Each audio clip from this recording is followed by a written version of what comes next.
Hi friends, it's Becky, and today I am going to be continuing the little bracelet party that I started last night, turned into a sleepover. So now we're going to pick up and finish where we left off this morning with my bracelet bash. Now, if you're new to my channel or if this is the first video that you're seeing of mine, it's something that I like to do where I come up with a specific design idea and then I take beads from each of my different monthly bead boxes or bead subscriptions or a pop-up shop or something like that, and I make the same bracelet design idea but with different beads or maybe different materials, and you end up with wildly different bracelets.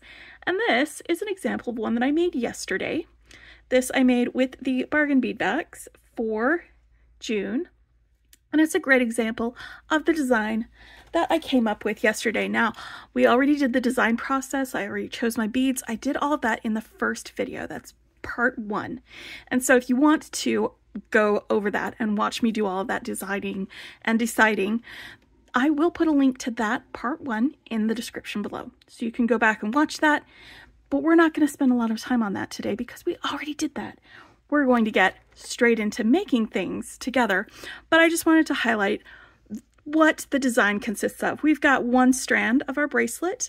These are all strung bracelets, by the way, and it has a chunky, funky strand that has some focal, some bigger beads, something that is going to make you take a look at it and really love it. So that's one strand.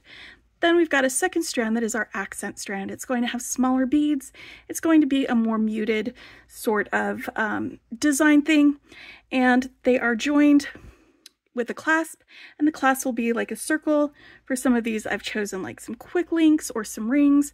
For some of them, it is a like a toggle clasp, but it is circle shaped, or in some cases, not even circle shaped. Let me pull out a second one that I did. This is one that I do with the Jesse James Beads Magical Mystery Bead Box. And it's not a circle, it's actually a bead frame, a square bead frame that I turned into that design element. I also discovered after that video that the smaller lobster clasp, while it clasped, it wouldn't open. I actually had to break it to get it off. And that's just because of the size and thickness of this bead frame.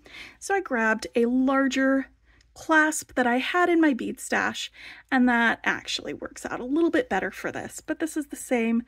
You can see how wildly different they are, but it's the same idea where we had one strand that is our chunky, funky strand and another strand that is our accent strand with some smaller beads, and all of them have some dangles dangling from either the loop or the square, something that acts as a clasp. And so that was the design that we came up with.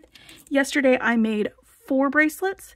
Today I'm going to make 9. And again, if you want to see me picking out my beads and describing which boxes I'm using, that is in video number 1. We're going to start making some bracelets because it is definitely turning into a very long design thing. So I've got my 5 bracelet stuff already picked out and ready to go. And we're going to start here with a bracelet that I'm going to be using some 2-hole beads in. And that's what my chunky, funky strand is going to consist of, are some of these 2-hole beads from the, this was the May curated collection from Beads to Live By. So I've got some check tile beads. These are squares with holes going parallel to 2 of the sides. I've got some Rula beads. These are some like cylinder shaped beads that have some holes that go through the sides of them, the round sides. And then I've got some 8-0 seed beads, and I just wanted, because these are some blues, I wanted a pop of color, some warm color. So I picked out some of these 8-0 seed beads that were part of that curated collection. I just have a really quick little link here that we're going to be using, a lobster clasp and some jump rings. And the first thing I'm going to do here is start making some drops and dangles. And I'm going to use these bright turquoise 11-0 seed beads, these darker turquoise 6-0 seed beads, and an 8-0 seed bead for my drops. So let's make the drops first. I've got some ball head pins. I'm going to make about 5 of them, and I'm going to link them together as I make them because I'm going to be using wrapped loops for this. When I start doing my stringing, I'm going to use this white soft flex beading wire for that. Let's get actually, let's just get these 2 colors out. And when I do my strand, I'm going to be using these 6/0s, 11/0s, and 8/0s again for my simple strand. That is going to be my accent strand. And that's not going to have 2 whole beads in it. So let me get these guys out and let's get started making some stuff. All right. So for my drop, I'm just going to put on an 11/0 seed bead first, an 8/0, and then a 6/0. And like that. And then I'm going to make a wrapped loop up at the top. Well, this first one is going to be at the bottom of the pile. Actually, that is a very large hole there. I want this to have a little more stability. So I'm just going to pop this 11/0 right in there. Just right there at the top of that to help kind of hold these beads in place once I get that on there. So that's the drop that I'm going to be making with these seed beads. I bend the wire over the top of my pliers to give me some room down here underneath the loop to do some wrapping. And these are chain nose pliers. I've got some round nose pliers to make my loop. So along the top, this flat part here, I'm just going to grasp that with this, bend this wire around the top of that, rotate my loop so that I can get under it, and cross over my wire here. And since this one is going to be on the bottom of the pile, I don't have to worry about connecting it to something before I start wrapping. I can just start wrapping.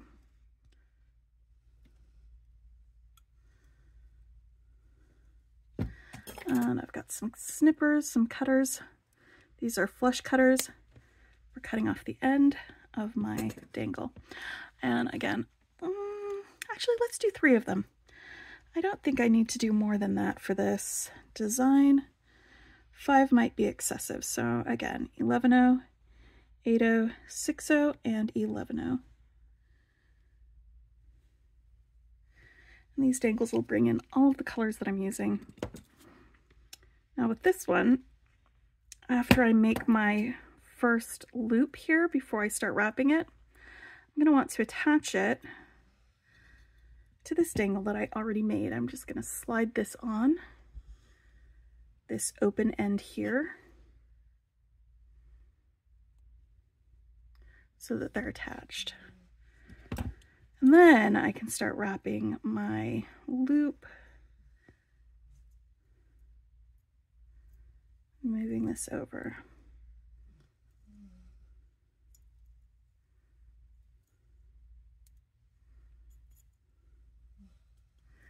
But yeah, these curated collections, they are a bead subscription. I subscribe to the 2 whole bead club, which gives me these 2 whole beads, and then a seed bead club, which gives you 4 different sizes of seed beads. And they are all curated to go together. Like the colors, you know they're going to go. You don't have to sit there and pick out colors or try to adjust the colors on your computer monitor screen to see if they look right. They're just picked out for you, which is one of my favorite things about subscribing to bead subscriptions, is that I don't have to pick out my beads. I don't. I can let somebody else do that for me, and I love that. And Cassandra, not Clarissa, Cassandra, who is the owner of Beads to Live By, she has a fantastic taste in color palettes. I have not been, sometimes she pushes the boundaries of my color comfort, but sometimes it's nice to have the boundaries pushed a little bit. So this is the one that I'm going to use to attach the rest of these dangles to my loop. So I'm going to attach my loop first, and then, I think I need to open this up a little bit more. The wire is right next to the other wire, so I just need to swing it open so there's some space. And that way this will go on a little bit more easily. And then I'm going to take one of these loops, just one, not both, and attach it to this loop. And then swing this closed, just like a jump ring, so that the wire is right next to that other wire again. That way when I wrap this wire down to where the bead is, it's not going to have a weird angle towards it, or no weirder than it would normally. Oof. And that wrap is being a little more difficult than the other ones. So I'm just going to use my pliers and tighten that up. And cut that out. There we go. And so our dangles kind of cascade. I did the same type of cascades on the other bracelets too. But there we go. So that is ready to go. And now that that is out of the way,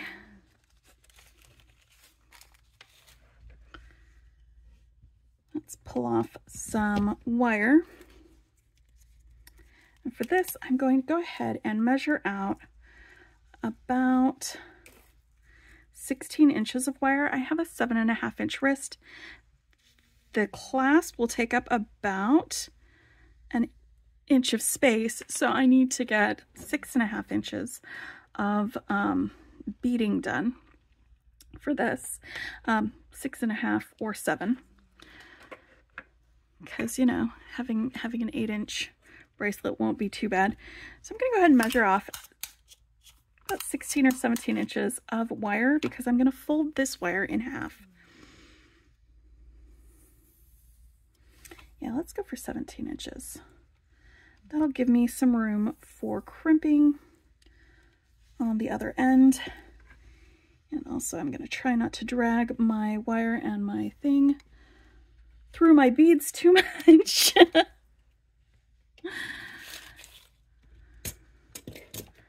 All right. There we go. So I've got my wire, and this is soft flex wire. It is my favorite beading wire. Sometimes when I have to use other beading wire, I'm like, oh no, why? And then I go back to soft flex and I'm just happy again.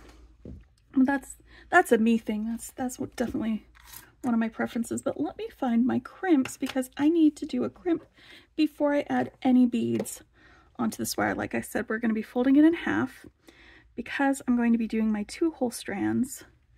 And so I'm going to want to connect this end to this loop before we get started. And to do that, I need my crimps.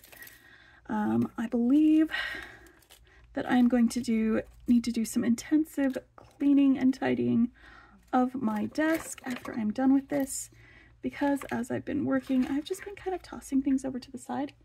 And now I don't know where all my crimps are, but I found them. So these are 2x2 crimps. These are my favorite crimps.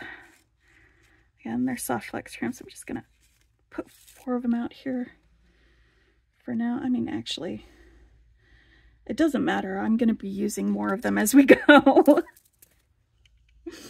And I like to use these with my magical crimper because it makes a nice smooth crimp bead that doesn't have any rough edges. And then I don't have to use a crimp cover on them. So I'm going to put this through my loop, make sure my loop is situated at the middle or bottom of my wire right there. And then I'm going to put on a crimp tube on both strands of my wire. And scooch that down next to my hoop, my loop, my spoopity spoop, so that I've got a little loop there in the bottom of my wire, and I'm going to crimp that, and then we can get started adding our 2-hole beads and creating our bracelet. All right. Now I'm just going to walk you through using a magical crimper once. I'm not going to describe it in detail each time I do it for the rest of this video, because it's going to be basically the same thing. What you want to do is center your crimped bead in this concavity, and it's round on both sides. There's no up or down on that. You want to center that in there and give it a little smush, and it smushes the edges of it. It leaves the center of it round like a ravioli. And then what you want to do is turn it so it's at a different angle and smush it again.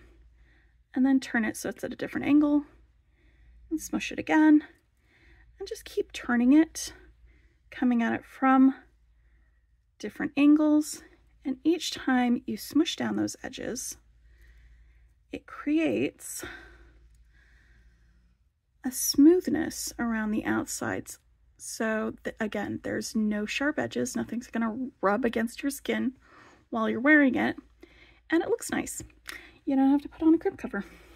And I like that. All right, so for this is going to be a really basic 2-hole bead strand. I'm going to put a single 8/0 seed bead on each strand of my beading wire. And then I'm going to put the 2-hole bead on each strand of the beading wire.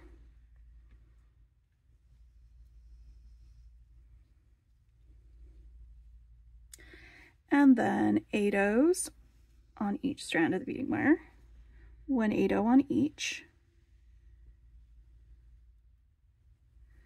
and then 1 hole of my 2-hole beads on each of these. So the wire is just going to run parallel, just straight up through there. And all we're doing is we're just separating our 2-hole beads with a couple of 8/0s. It's a super simple way to make a bracelet using 2-hole beads.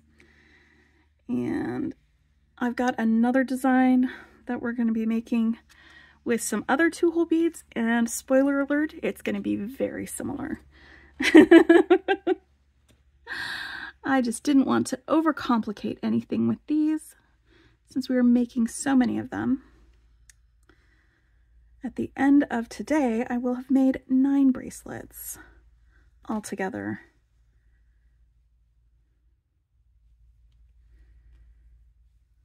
This, I mean, look at these colors. This is definitely like summertime colors. I love them. Boop. Actually, I do not have the coordination to put both of these through those holes at the same time.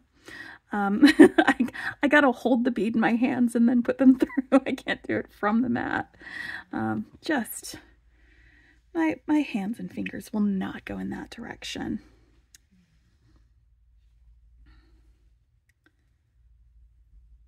Oh my goodness, yes, that's lovely.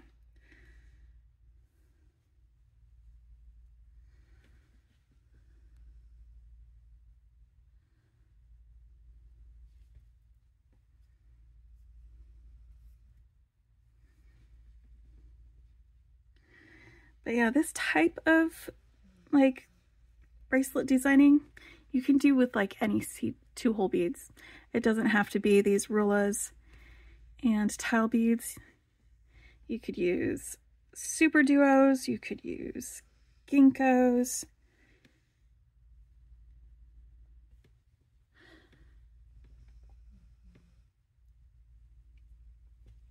And seed beads are fantastic for filling in those spaces between those beads.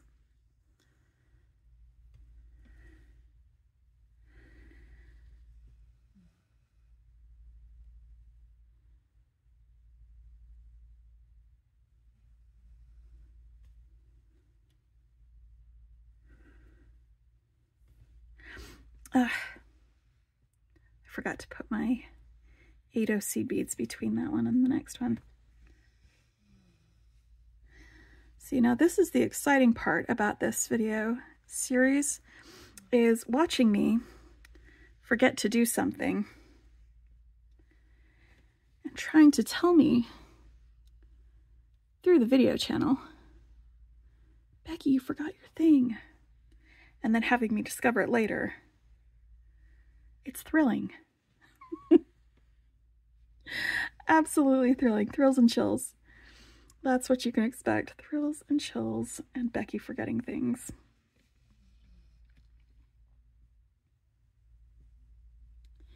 But also just having fun with beads.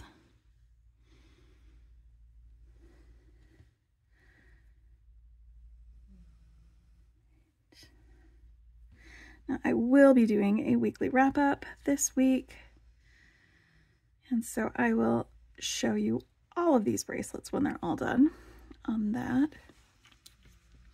It'll take a little bit longer because putting bracelets on while I'm on camera is always incredibly difficult for me.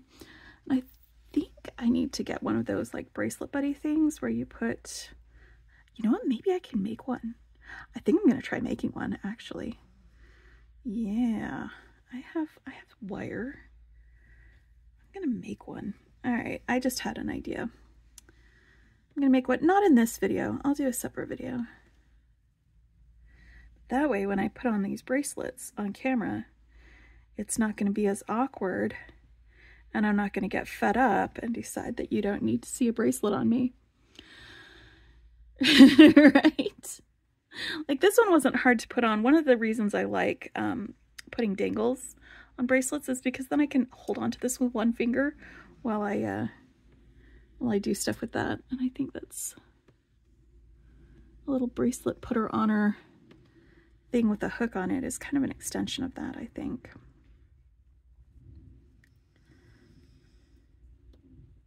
That might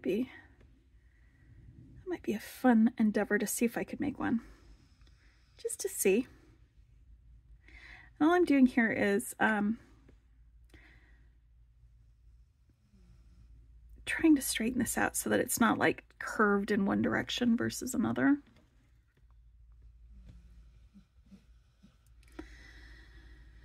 Because it's just evening the tension between each strand of beading wire.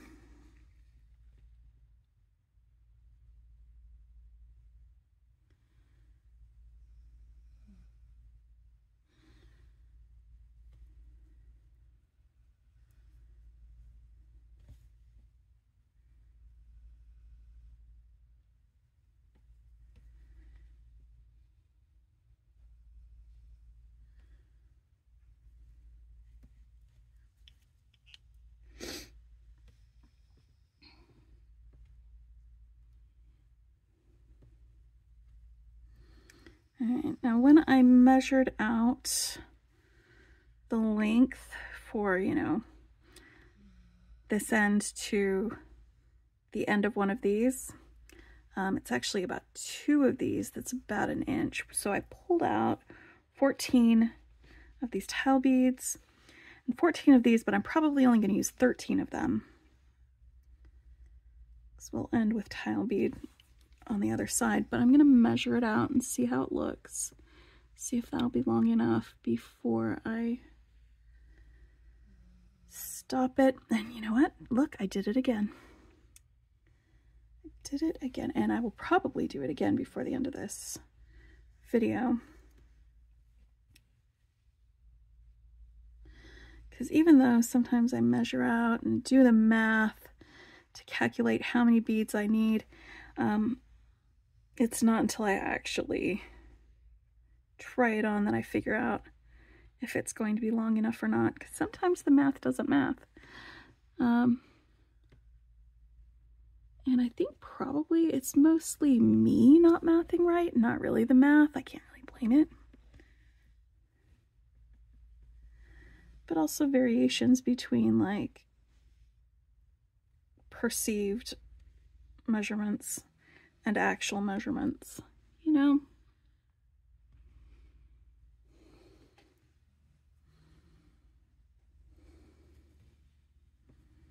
So I'm going to keep going until I've used up all of my tile beads and then measure it and see where we're at. I do have more tile beads, by the way, over on the other side of my work area. This isn't all of them from the thing. I also made some beaded beads with some of these when I did my unboxing. My unboxing will be, by the way, in the description below. But if you wanted to skip past the unboxing and jump to the beaded beads in that video, you can. Just fast forward through it or jump to the other part of it, because there's a contest that they're doing on the Beads to Live By Facebook group. It's called the Beads in Progress group with Deb Floros and Cassandra, where you just make some beaded beads with some 2-hole beads, and I just flung that across the way. And you know what I just realized? I realized why my stuff was flying out of my one-step loopers yesterday. I think it's because I wasn't holding on to the end of the, yeah, I should have had a better grip. That's all. Anyway, I am rambling a bit in my discussions, but it's because my brain is going there while it's also doing this, and it's just sorting things out. And that's a little curvy, so let's even out some of that tension.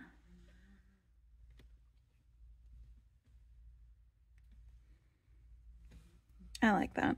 I really like that, the way that that looks. That's pretty great. This is such a great, like, peachy color. I love it. It's like almost strawberry. Maybe it's more like watermelon color. Yeah, it feels watermelon-y to me.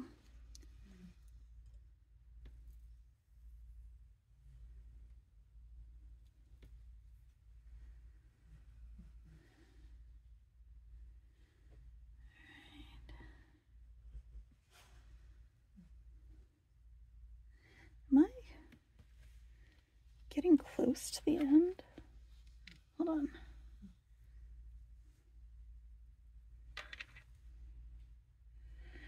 Okay. So yeah, that looks like it's probably about right for the length. For about there. I was just getting worried because I was getting close to the end and I was like, wait a minute. I still have at least 4 more of these. So let's do 3 and then do a fit check, see where we're at. Because again, maybe my math was wrong. Maybe I was estimating incorrectly.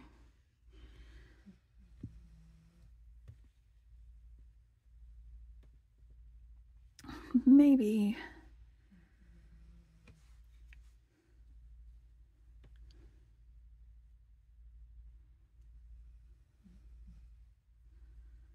Maybe. 2 more.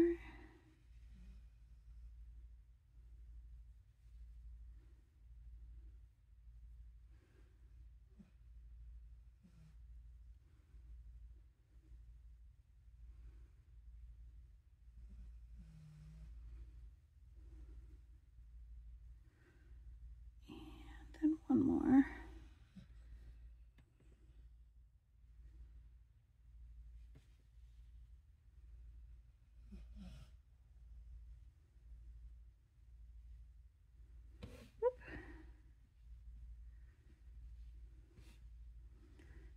Go on and stay on. There we go.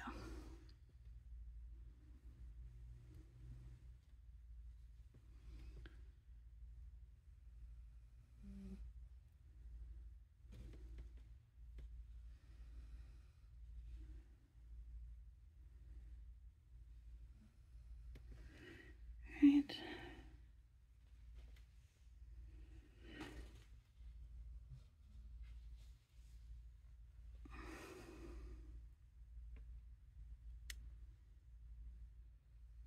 One more.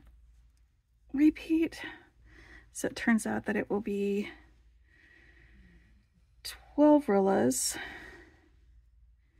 and 13 tile beads. it's not terrible.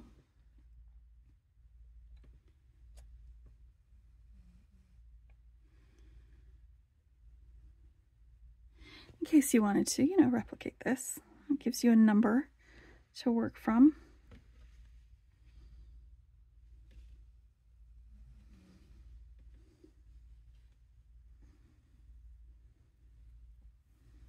Make sure that that's straight.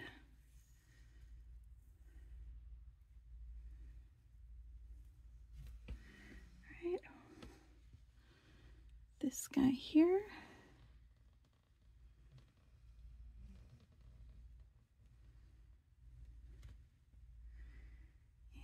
And 2 of these, 1 on each. And what I'm going to do is bring both ends of these together and do 1 crimp. I'm going to cut one of them off and crimp it onto the jump ring that this will be attached to.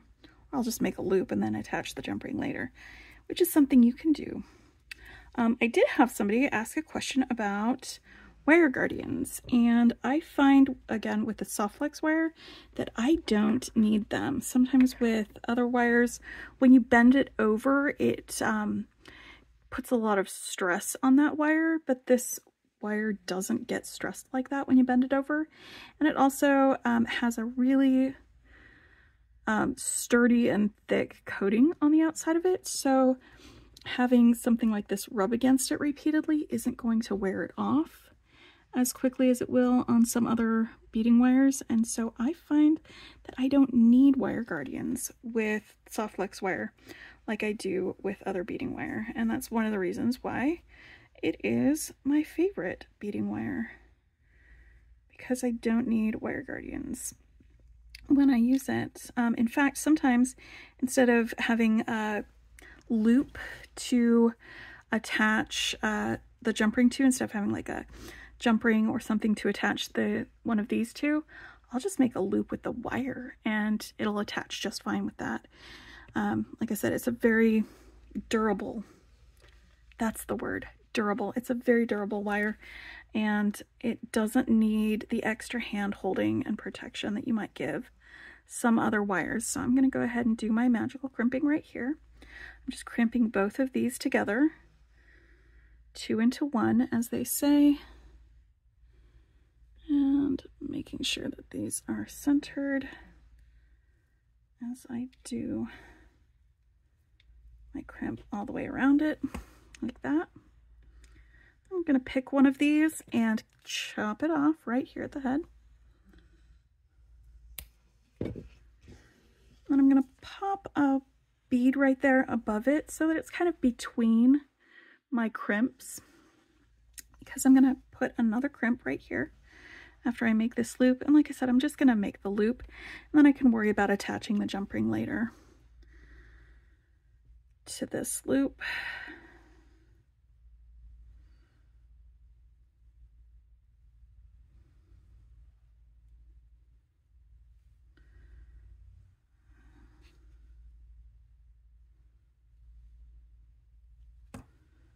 That's a good size for a loop, like that. And then I'm going to go ahead and crimp over here. Once more, make sure that your crimp is centered.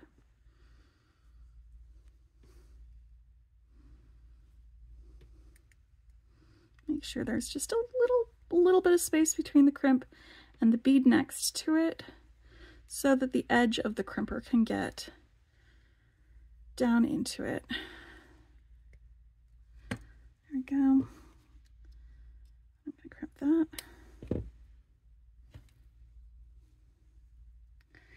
And if I wanted to, again, like with all of these other ones, once I finish one strand of it, it would make a lovely bracelet all on its own. But I'm going to add a second strand. So we're going to do that. I'm going to lay this out here because that's going to inform me as to how long and how much I need to string for my second strand. That's going to be my guide. I'm moving these two out of the way so they are not out there. And then we're going to get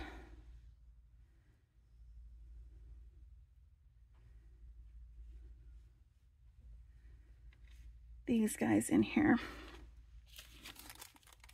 And I'm thinking I'm going to do 3 11-0s, an 8-0, a 6-0, an 8-0, and then 3 11-0s like that. I think that'll be a good little repeat for this.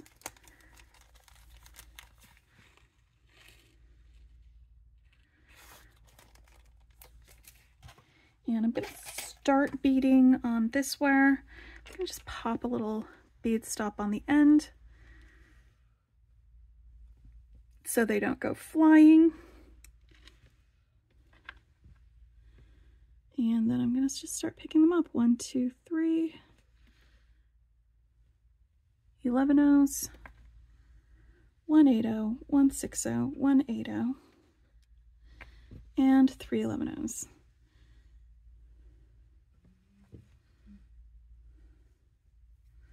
Like that. And I'm just going to do that all the way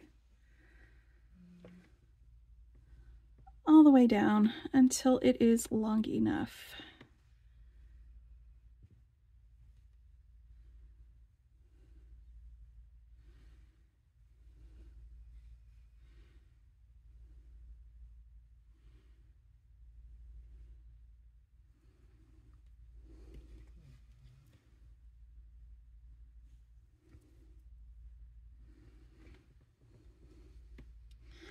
Love that we get different sizes of seed beads with this bead subscription. It is a lot of fun and it gives us so many more options of things that we can do with our beads, I think.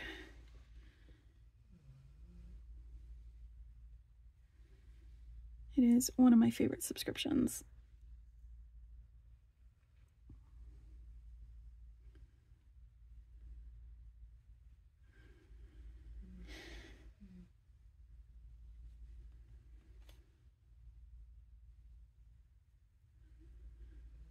Actually, we probably are going to be getting our June boxes. They're probably going to go out sometime at the end of next week, this coming week. So we get our June box subscriptions. They're not boxes, they come in bags. Pretty soon. I'm excited to see what those colors are. We're probably going to get some sneak peeks from Cassandra on her Instagram. She likes to do those. Coming up here real quick.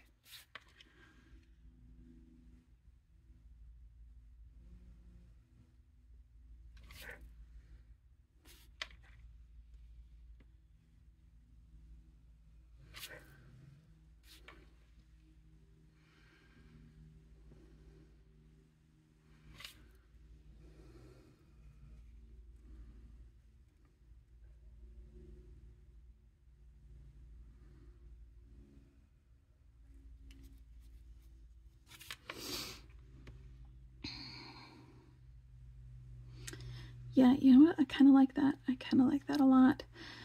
They don't sync up completely, like that syncs up and that syncs up, but they're a little bit offset like that. It's like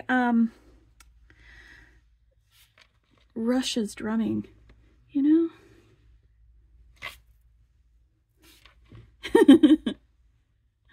1, 2, 3. Music theory with Beki.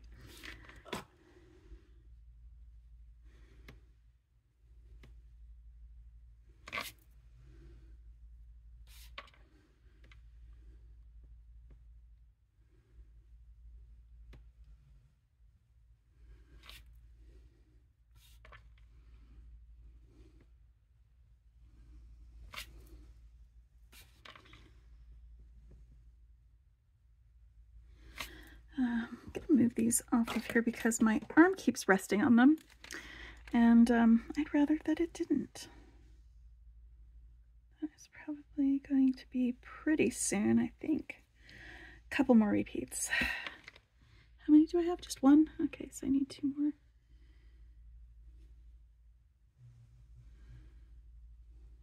And I do have more of these that I can pull out. They're just in this little baggie next to me if I need them, and I probably will need a couple more.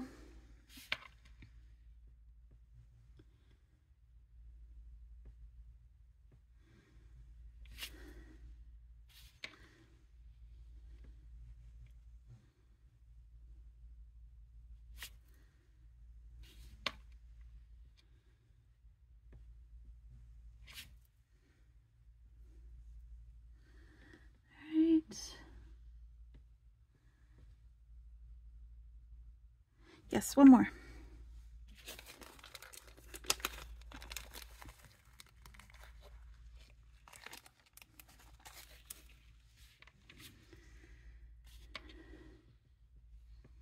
I think one more.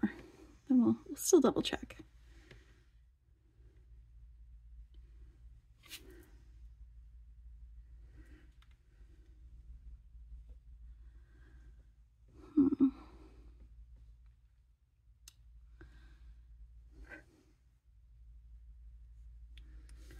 I'm going to do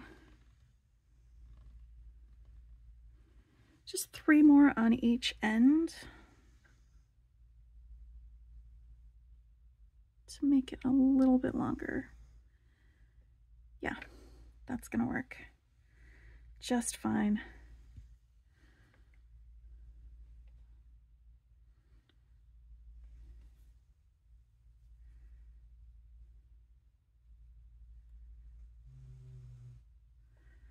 Yes, perfect, perfect, perfect.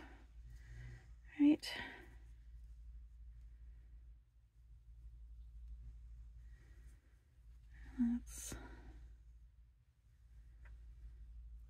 Here we go. I'm just going to make a loop on this end. Like I said, I'm going to be attaching the lobster clasp using a jump ring. So I'm going to make the loop first. So I just have to attach all of those things once to the one loop.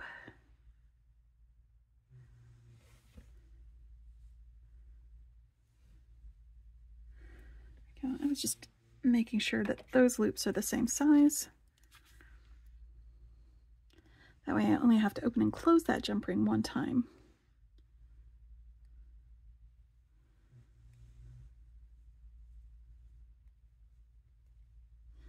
Instead of multiple times to attach multiple things to it. There you go. Now,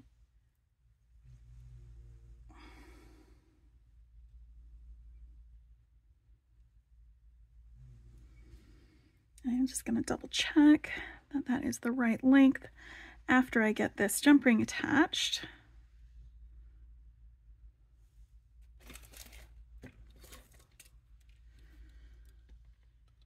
So I'm going to swing that open.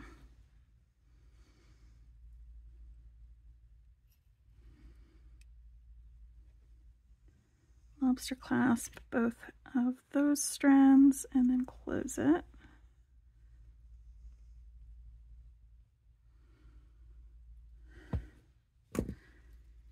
And now I'm going to let these hang. Okay. Yep, that's going to be the right length. But I may need to make this be a little bit longer of a loop than this one in order for it to fit right. So I'm going to put on my crimper, my crimp. I'm going to go through this hoop and come back through my crimp.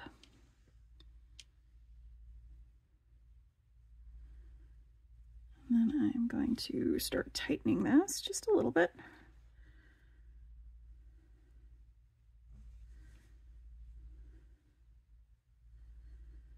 See where we are lengthwise.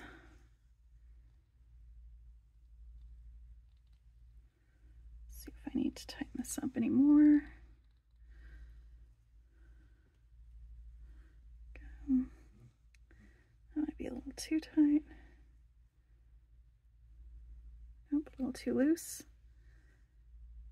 There we go. I'm just holding it up and letting it dangle while I'm doing that, just to see where that's at. And I think that that is going to be the perfect place for me to crib it.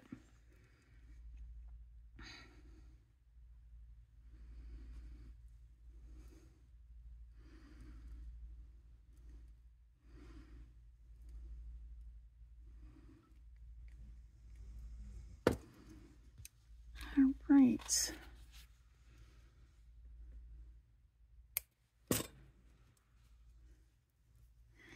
This is bracelet number 5, but the first bracelet that we made this morning. And again, that is using the June curated collection from Beads to Live By. Let me move these guys out of the way real quick. Just gonna scooch these up over here out of the way so we can start working on our next one. All right, now for this one, I am using the Sam's Bead Box. And I'm using some Ados that I got from their shop extras. I'm using these check glass beads. We've got our big nuggety beads, and then we've got some 2-color beads here. I grabbed a ring with all of that, and these leaf beads. So the accent strand is going to be these guys. I've got an antique gold hammered loop. I've got an antique copper clasp that I grabbed for this. That was from my stash. And we're going to be making my chunky funky one. Are going to be using these, and these are going to be my dangles. And so for this, let me grab some antique copper wire.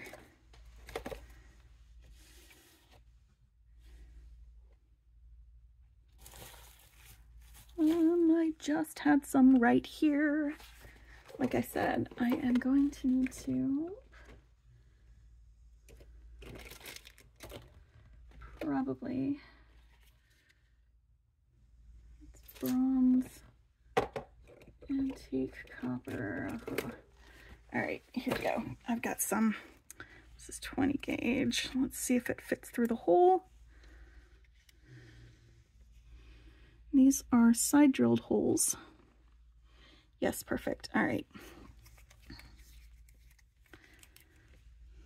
So I'm just gonna straighten this out a little bit with my fingers. It also warms it up so that it's easier to work with. And I'm going to slide these guys on here so that I can do more than one sort of at a time.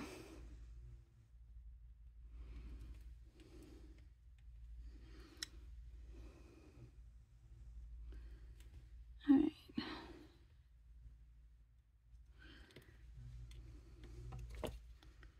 Cut that flush. And I'm going to do just a wrapped loop on this end. I'll walk you through the next one. I just want to make sure that this is going to work before we... Just a really, really quick wrapped loop.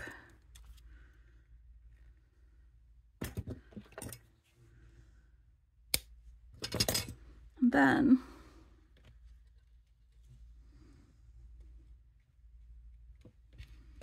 I'm going to bend this. I'm going to just grasp it right underneath there, over like this. Yep. This is going to work for me. So now that that's bent over like that, I can push this end over closer to the center of this leaf, and then bring this around to the other side and wrap the other side. 1, 2, 3, so that we go through like this. All right, so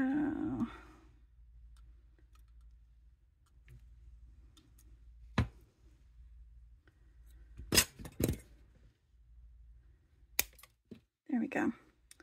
Now let's make some more just like that. It's going to be just a little dangle with these leaves.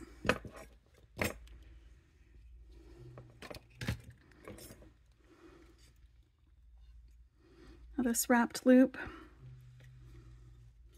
I'm going to attach this one to before I go on.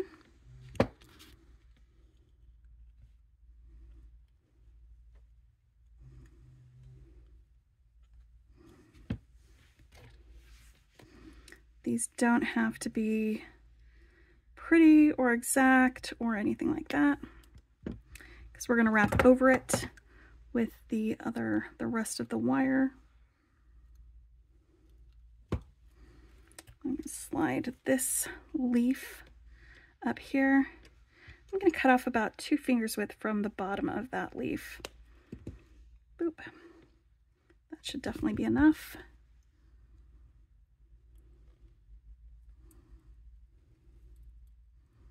Then we can bend that over there,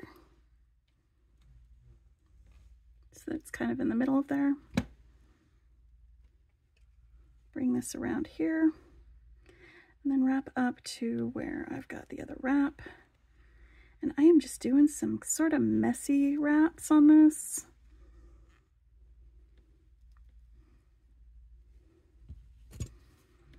Kind of a more organic-y kind of a look.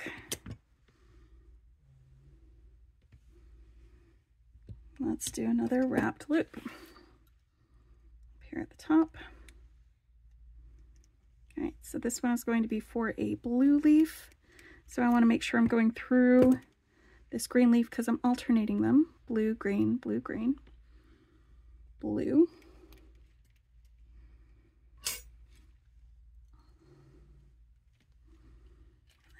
And 1, 2. This is just the dangle that's going to be attached to my guy. Let's get our blue leaf on there, cut 2 down from there. Right. Spinning that over there. Pinching the leaf and using my pliers to bring that right there to about the middle. And then again, pinching the leaf and the wire and bringing that across. I'm doing this quick, but you know what? We still got a lot of stuff to do today before I am done with these videos. All right. So now for this next one, it is going to be a green leaf. So I'm going to want to attach either of these blue options. It doesn't matter at this point which one I use.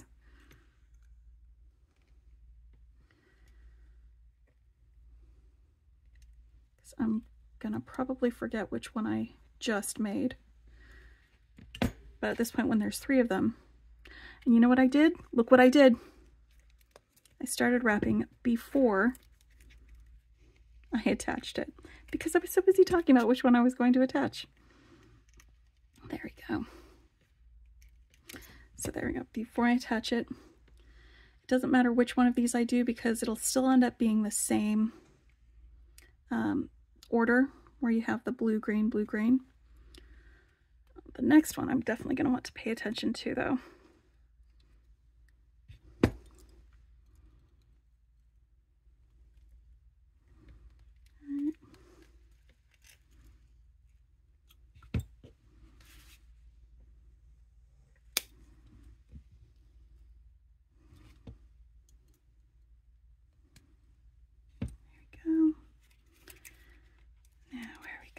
This. 2 fingers from the bottom of the bead.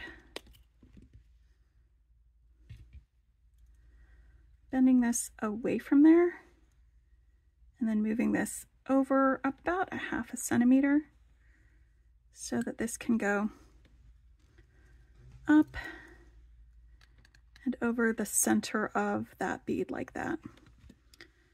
And then again, pinching the bead and the wire together. I just bend that over the top till it crosses it. And then we start going around and up over the end of the wire from that first wrap.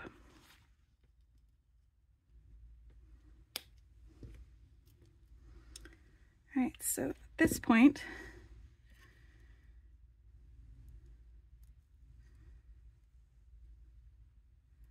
I have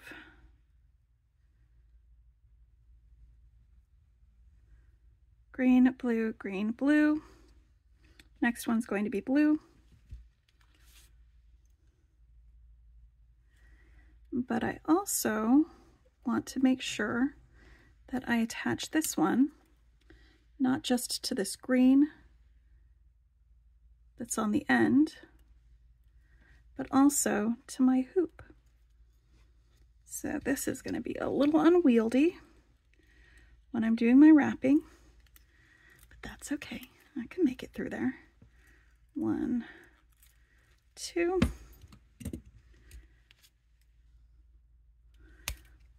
There we go. Let's get awkward. 2 fingers down.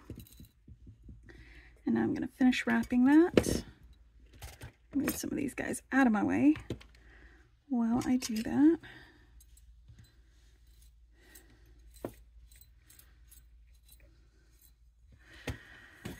Whew, all right. That was probably some of the fastest dangle wrapping I've ever done.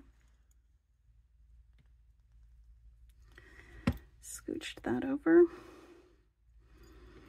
Bringing this round.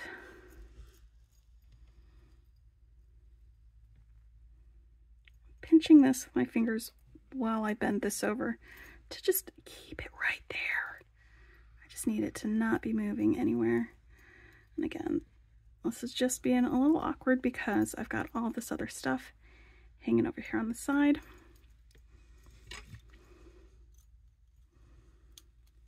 Dangles are gonna dangle. That's what dangles do. Now that I've got that wrapped,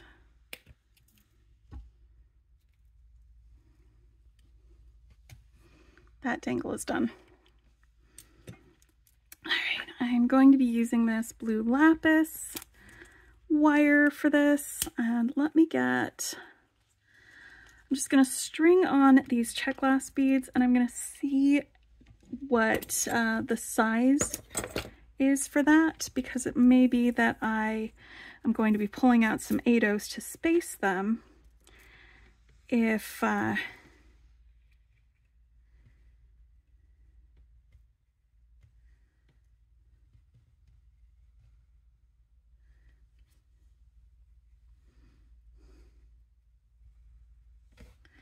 it's not long enough. So let's just get these guys on here for my chunky, funky strand.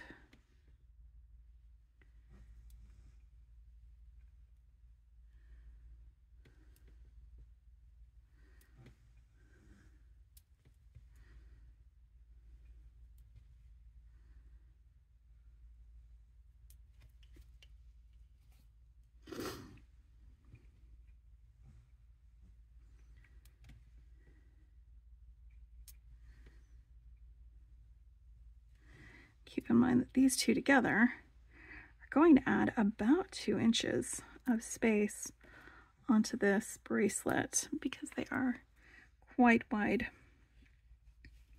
So let's see where we are with this. I think I do need a little bit more space on this bracelet, so it needs to be just a little bit longer I'm going to pull this off of here. I'm going to spill out some of these 8/0 seed beads, and I think I'm going to use the copper colored beads as my spacers. I think that'll add a really nice accent. This is a bead mix that Rachel put together over at Sam's Bead Shop. It is in the extras section, or with that, it wasn't part of the bead box. It's an add-on, something you can purchase separately. But it's the same colors of beads as the little tube of 11/0 seed beads, that the mix that came in that box. So it's quite a nice, really pretty mix. And there we go. Yes, I like the look of the copper colored seed beads between each of these.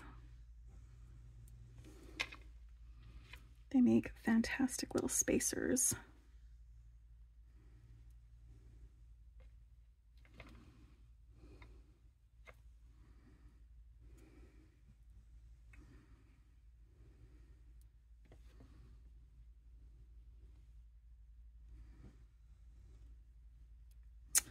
And I actually have my June Sam's Bead Box on its way to my house right now. It is, I think, at one of the local distribution centers. It hasn't made it to my post office yet, but I should be getting it probably. And I forgot to put that guy in between these. Let me put that in there. Here we go. Yes, perfect. But yeah, so I'll be getting that soon, but usually when I get it, I wait to upload my unboxing until after the official unboxing on Sam's Bead Shop. So I may get it, but you won't be seeing it on my channel until after they do their official unboxing. And I still have some more things that I wanted to make with this one because it is an actually gorgeous box. All right, let's see if that gave me enough space. You know, I'm thinking that's probably going to be enough space for that. Yep. All right, where are my crimps?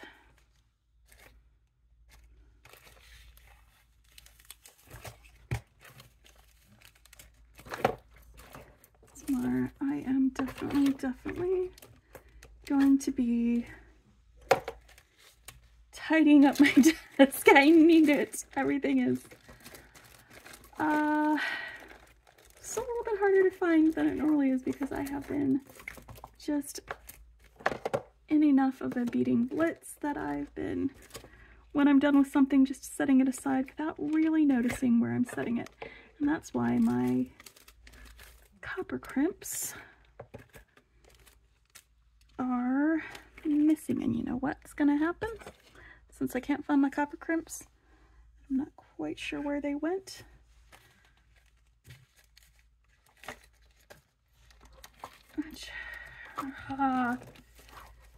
Come on, friends.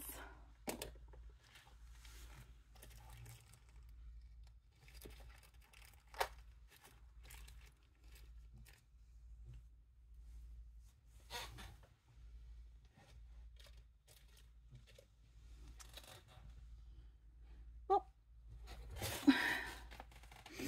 let's use a different color crimp then. Since I cannot find those, and they were right here, I had them. I don't want it to be too jarring, so I'm going to go ahead and use these oxidized ones. They're not as bright as the other ones, so it's not going to be like, oh, silver next to the copper. It might blend in a little bit better with the dark lapis color. Just a little bit, and maybe it'll look more like maybe some oxidized copper or something like that. So I'm going to just make a little loop here that attaches here using this crimp and my wire.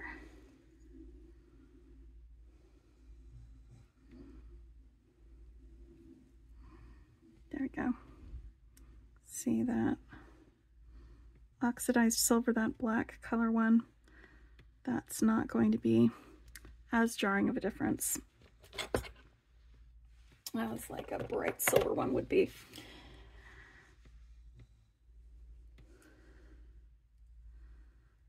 And I am going to keep this handy and right here next to me for the next one that we do as well. Right.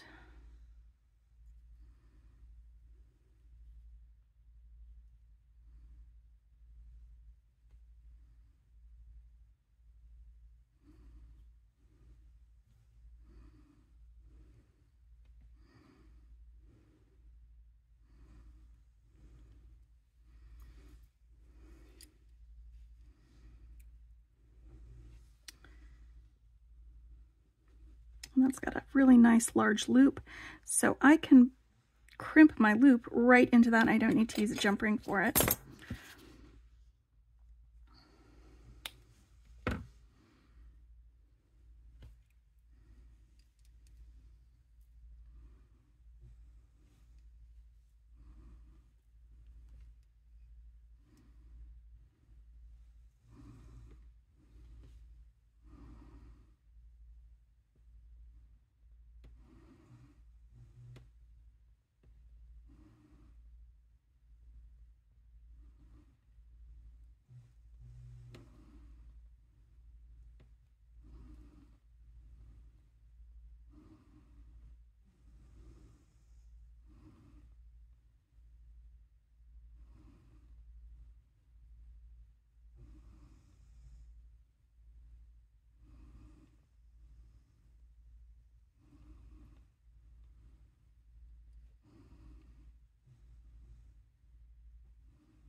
Okay.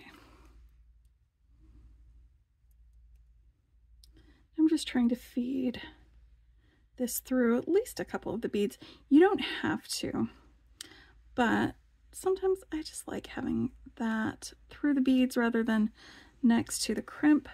I'm just going to double check my size, make sure that this is going to go around before I do my final crimp, because if I need to add a couple more beads to that end, I will.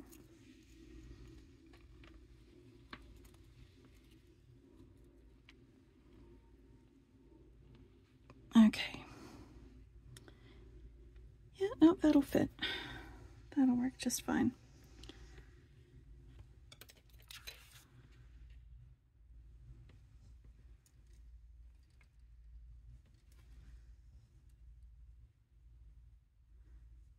All right, now.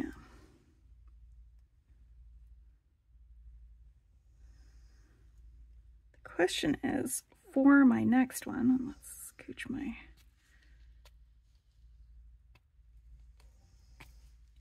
handle cover back on there. It was coming off. For the next strand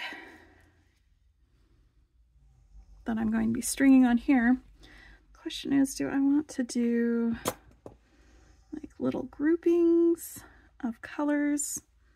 Like maybe I want to do like 3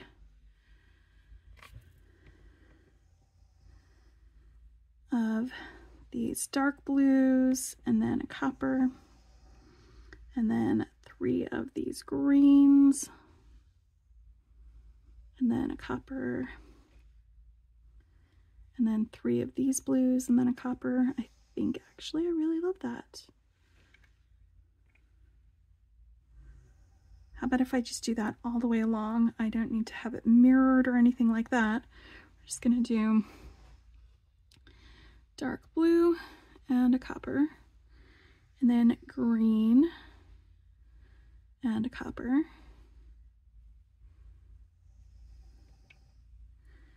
and then light blue and a copper.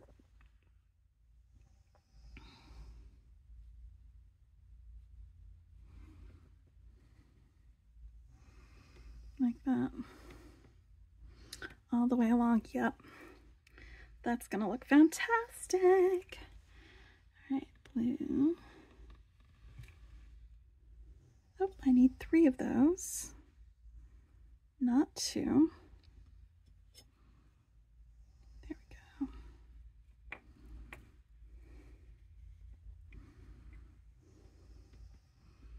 Then green.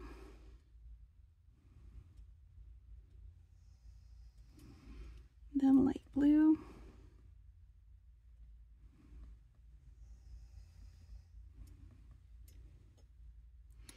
And blue, dark blue. And then green. Saying it out loud so that I don't forget. Because I will absolutely do the wrong one in a row. Then we've got our dark blue again.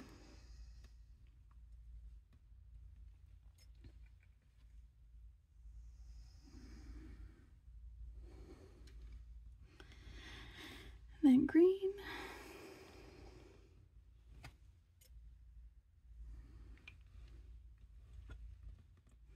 And then blue.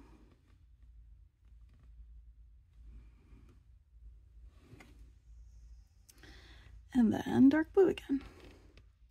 1, 2, 3, and then copper. And then green. And then light blue.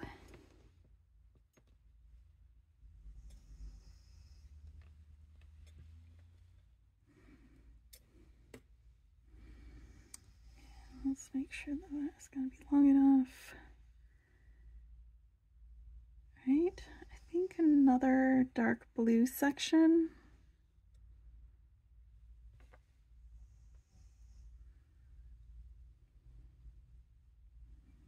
Yeah, just another dark blue section.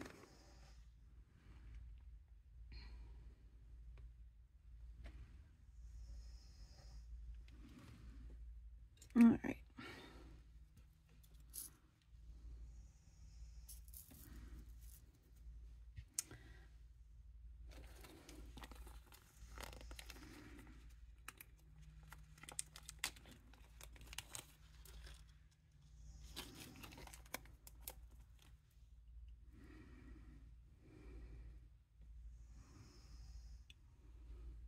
Let's get this crimped on here to this loop.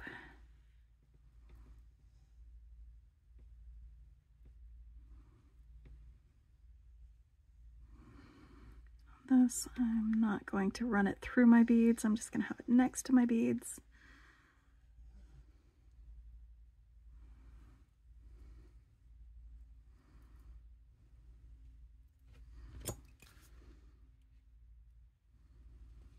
I don't want my loop to be too small because this is like a hammered ring, so parts of it are thicker and parts of it are thinner. And I still want it to be able to move around my ring.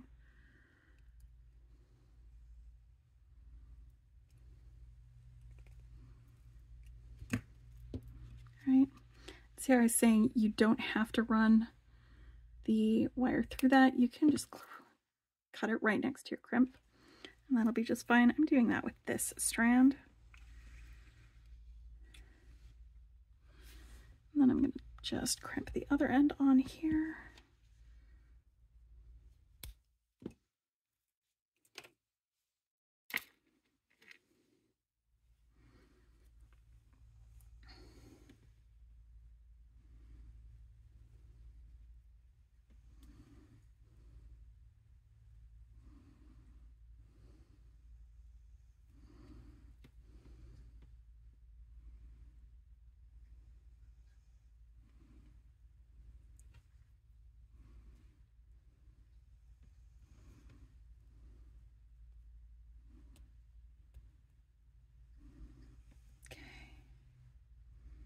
That's not enough space. There we go, that's perfect.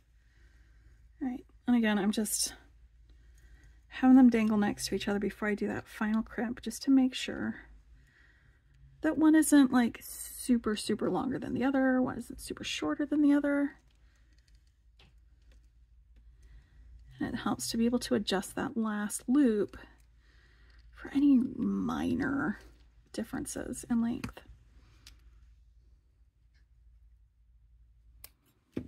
All right, and there we have bracelet number 6, and that was with the Earth's Wonders Sam's Bead Box.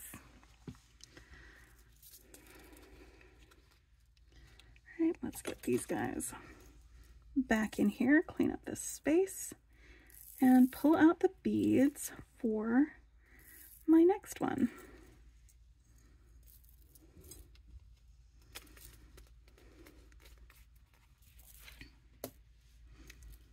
All right, now this one is one that this wasn't from a bead box. This was from the pop-up shop. Let's do 5 of those. It was from a pop-up shop at SilverSilk and More. Neely put together a little pop-up shop with some specialized SilverSilk chain specifically for the pop-up shop. It's not something that is probably going to be in regular rotation.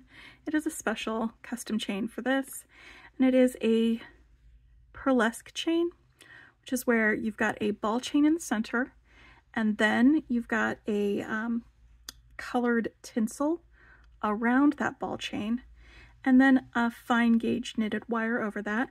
And this is something that he put together for Pride Month, and so it is rainbow colored, and it is gorgeous, and it is beautiful. And he's also selling strands of these half moon gemstones in this rainbow color as well. And so this is going to be my chunky funky strand. We're going to use these, and this is going to be my accent strand. So these will all be together. Now I've got some crystal AB fire polish beads that I pulled out of my stash to go with this. I'm going to use these as my dangles on here. I know I have a jump ring for that somewhere.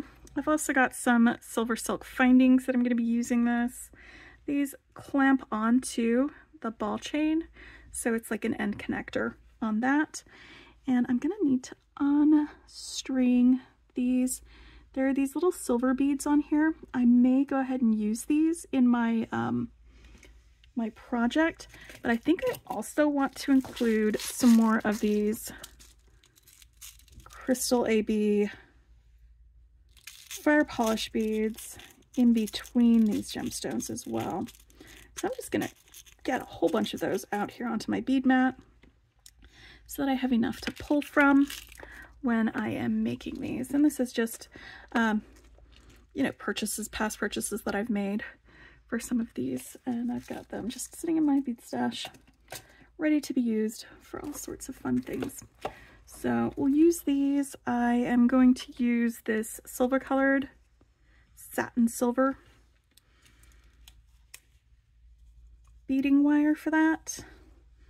So I'm going to clip this so that I save these tassels because I love tassels, and these are just glorious and full of color, and I can definitely dress these up a little bit later. So I'm going to clip the tassels off carefully and then clip this wire right here on the end. There we go. And I can just pull this out of here. And I'm going to be using that. Let's set that aside so we can get this to the right length. Oh, nope. Beki, do it in the correct order. Let's make our dangles first, because we're doing dangles first. That's how we're doing all of these. I'm going to make 5 dangles. 1, 2, 3, 4, 5, and then I'm going to be using these fire polish beads for my dangles. So I've got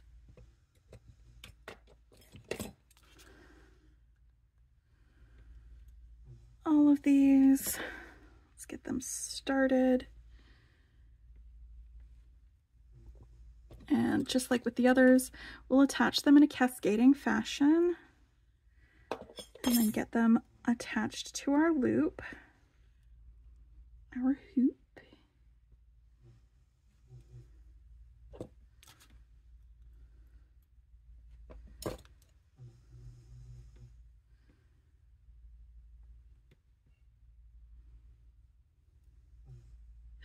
Two of them?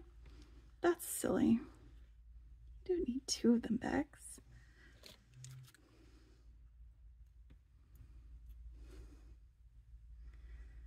Alright, so first one, I do not need to attach it to anything. So it's going to be right there at the very bottom. So I can just go right into making my wrapped loop on that dangle. I'm going to worry about cutting that extra bit off after I get these all wrapped and attached. So make my loop, attach this guy,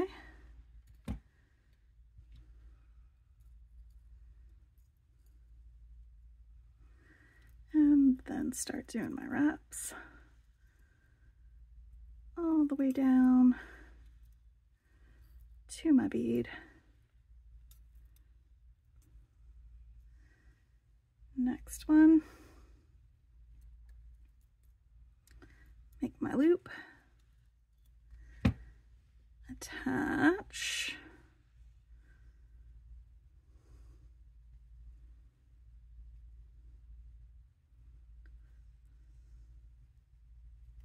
there we go, and then wrap, and it's just a little bit awkward with these extra pieces of wire dangling. It's not super awkward, just a little awkward, and that's okay because I can work around the awkwardness. I work around awkwardness all the time. Right, 1, 2, 3.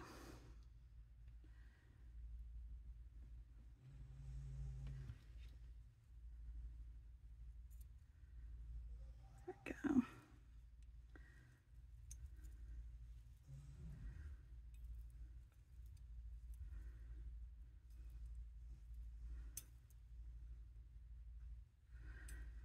And then one more. Now this one I'm going to want to attach to the loop and to the dangles.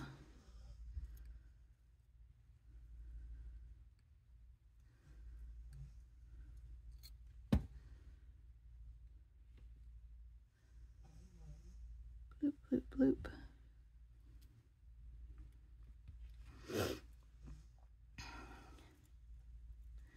You know, I was going to do, sort of, I had it in my head, that we'd also like make some hoops and loops with like some 18 gauge wire, and I'd show you how to do all of that.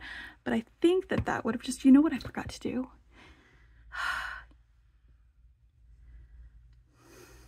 All that work, and what did it give me? Bloop, bloop, bloop, bloop, bloop, bloop, bloop, bloop. All right, let's do that again. Let's do that again. I just need to cut the end of this off. There we go. Where's my, there they are.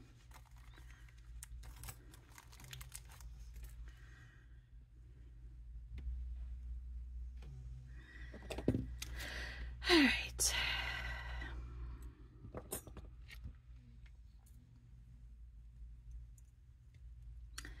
After talking about that, yeah. I'm glad that I didn't decide to do a bunch of extra stuff with these. We're just designing, adding, and not having to make our own things. And I just want to make sure that I've got the end of one of these, whatever's the last one in the chain. Whatever is the last one in the chain, that one's going to be it. Okay. And everything else can dangle from there. I think, wait, is it? Are those two. That one, that one, that one. Okay. Yes, yes, perfect. Okay. Whew. Now I've got both of those things attached to this loop. I can wrap it. And then I can cut off my excess bits of wire so they're not sticking out like that, because, you know, I don't think that would be very comfortable to wear. I mean, it could be like a fashion statement, but it wouldn't be comfortable. Sometimes fashionable stuff isn't comfortable, but I prefer to wear things that are comfortable, that aren't going to poke you funny.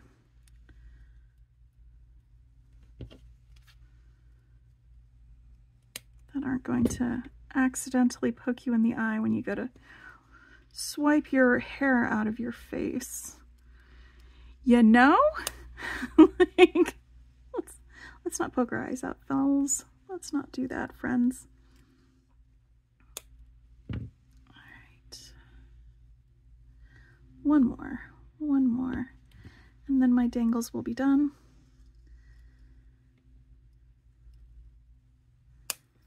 All right. There's my cascadey dangles, all done there. And I have my, actually, how long will that be? It might be long enough. I'm just going to use these little beads that came on here too. I think, no, these are, they're a little too, I'm not using these beads. They may make good spacers somewhere else in some other way, but they are going to stay over there. I'm going to use, especially because they're like sticking together in some cases, I'm going to use these. And I'm just going to do 2 of these and then a gemstone. And then 2 and then a gemstone. I'm going to see how long that is using just these fire polish beads and the gemstones like this.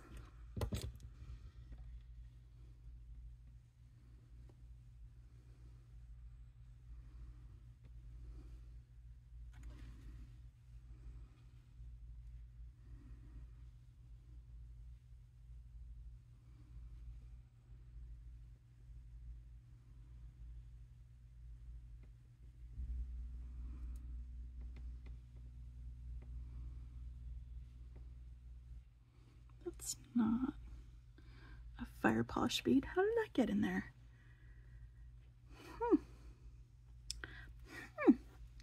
How interesting.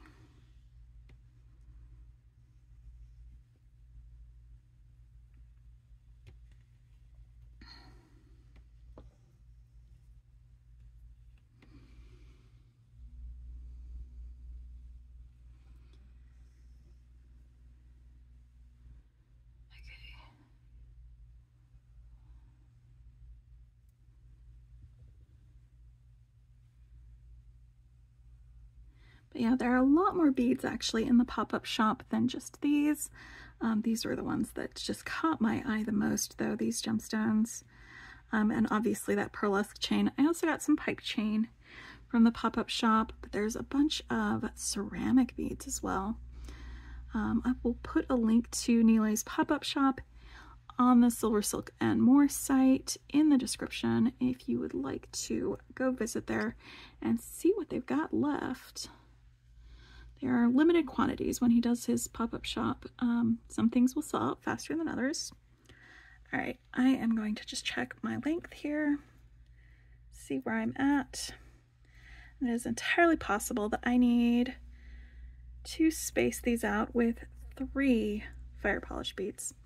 So I'm gonna do 2 on the ends and then 3 in between.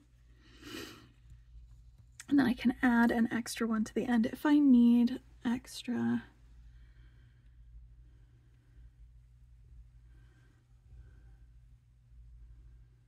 extra space on here.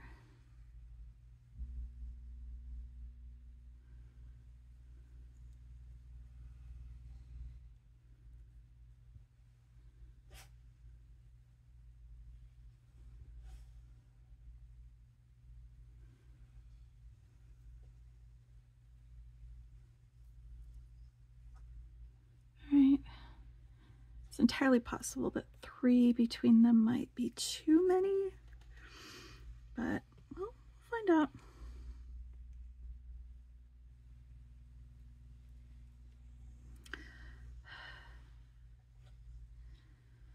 Doesn't help to pick up a bead just to drop it off again. That's silly, Bex. Why are you doing that?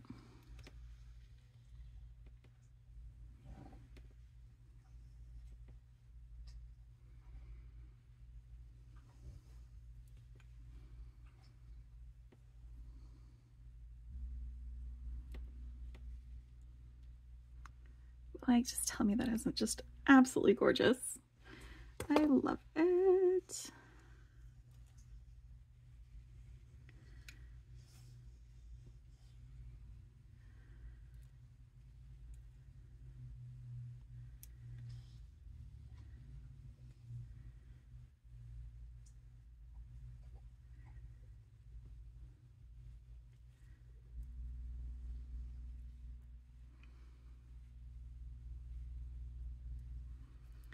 All right, let's see how long that is.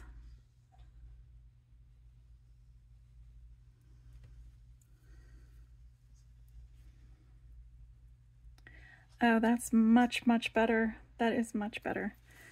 Again, remember this and the lobster clasp are going to take up some space. So let me grab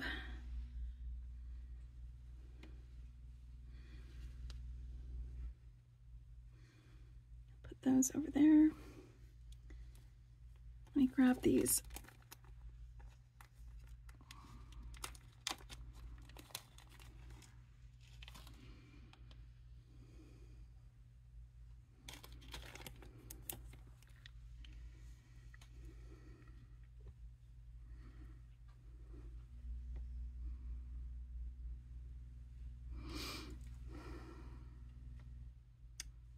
You know what? I'm gonna do 3 on each end. I've got enough. I can do that. And this will be fine. This will be just fine. Right. So I'm gonna go through.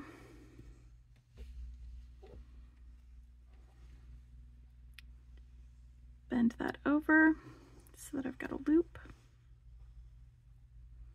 Will that go through the, oh, it will. Lovely. Let's just do those 3, not through the gemstone. I think. Why are you not staying?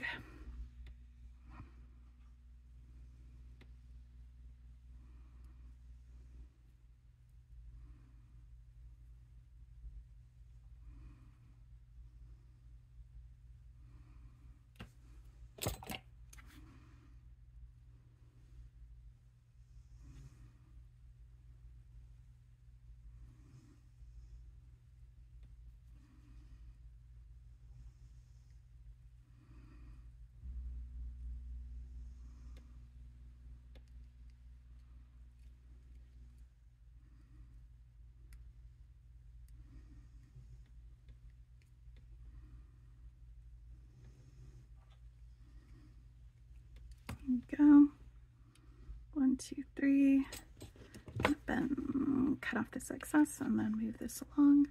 There we go. Perfect. And then I'm just going to make a loop on the other end that I can use a jump ring to attach my lobster clasp to. I'm going to make sure that we match. Hold on before I do anything else. Yeah, it'll be a little loose, but not too loose. All right, perfect.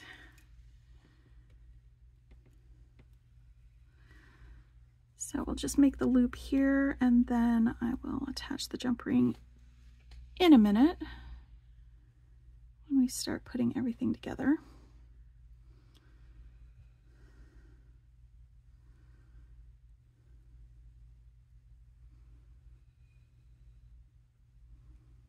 Go loop, do loop, just like that.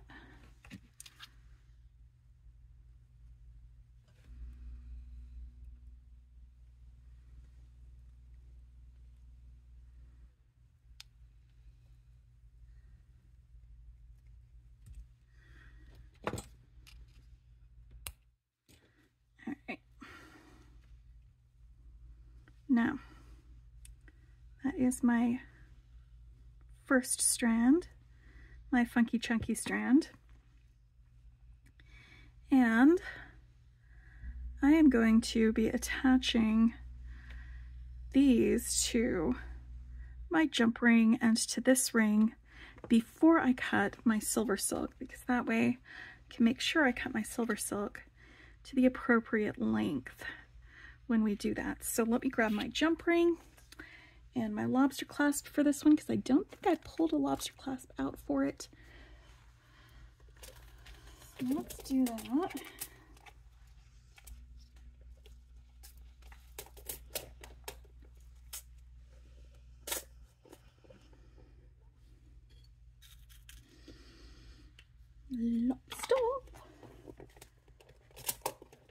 And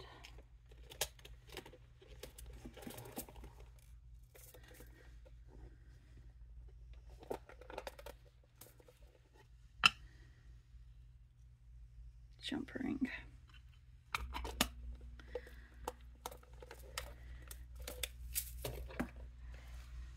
So let's get this jump ring. Oh, you know what? I need a second jump ring for this one too. Almost forgot about that.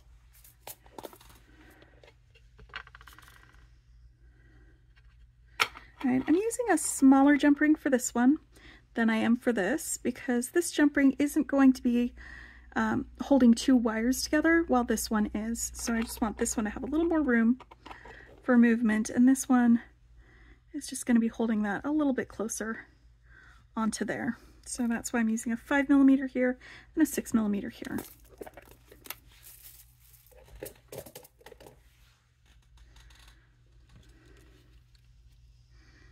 So here we go with this one.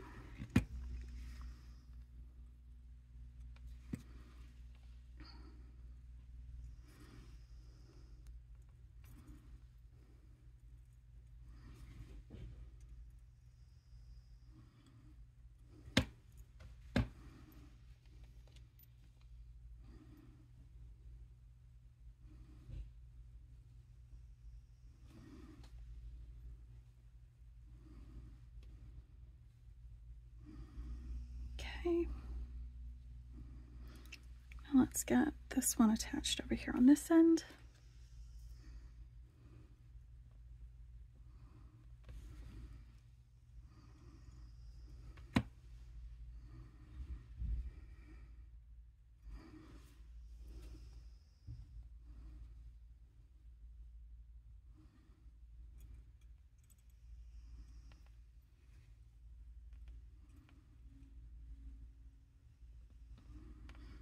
Ah, lovely.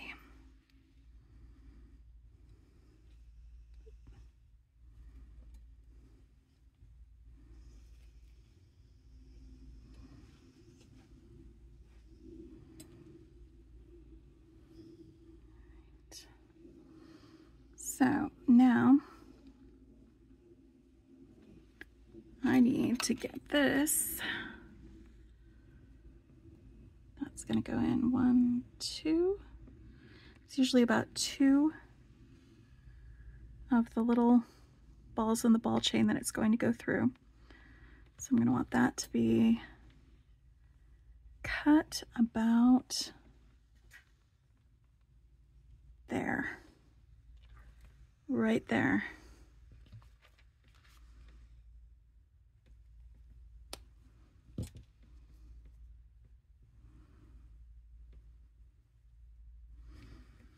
still have so much more of that chain that I can work with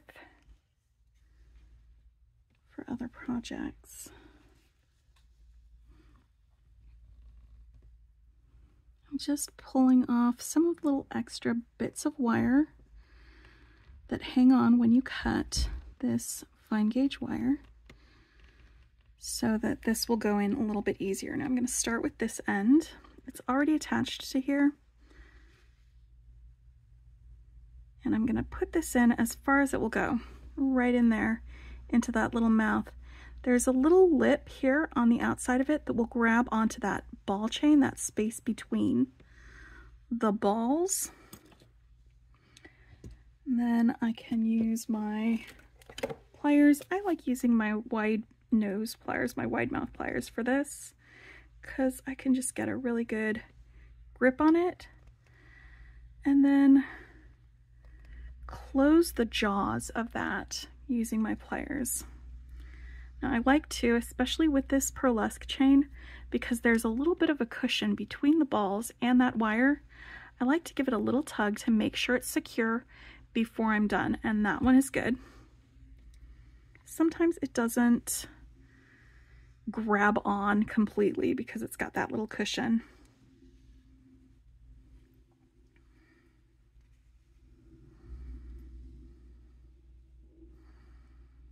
Okay, let's get the other part in here on that side. Just making sure that that's not twisted. Let's make sure that that's not twisted. All right, and this is already wide enough. Sometimes if it's not wide enough, you might have to spread them out using your pliers a little bit, but I don't need to do that on this one. For this case, hold on.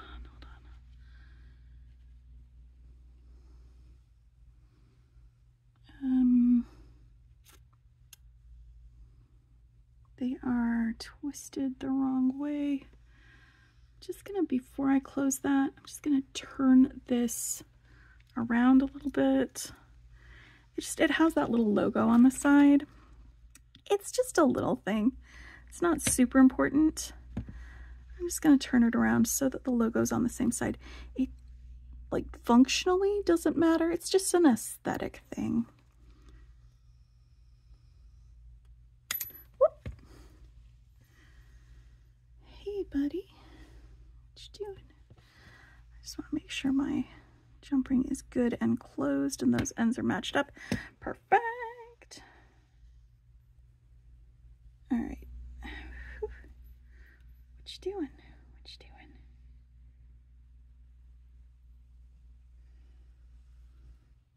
There we go. I was just letting that dangle a little bit so that I can make sure it was not twisted wrongly. All right, perfect, perfect, perfect. Let's get this guy in here. So I've got my, I'm just gonna switch this over so it's in the other hands. So I've got my chain in here as far as it'll go. And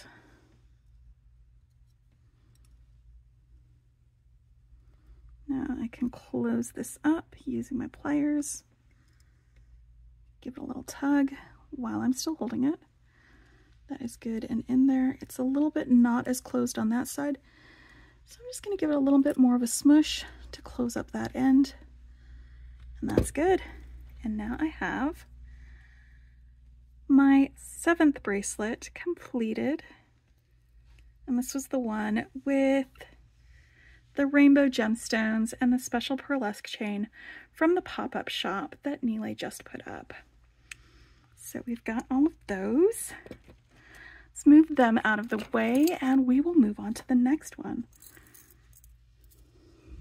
I think we're making good time. We have 2 more bracelets and we haven't even hit the 2-hour mark. That's pretty good, right? Right, guys? Pretty good. All right, now this one, I hadn't decided yet if I was going to use these little flowery bead frames as my little hoop or connector, or if I was going to use these textured hoops, and I think I'm going to go with the textured hoops because I just think they're really pretty. And so I'm going to put this one away.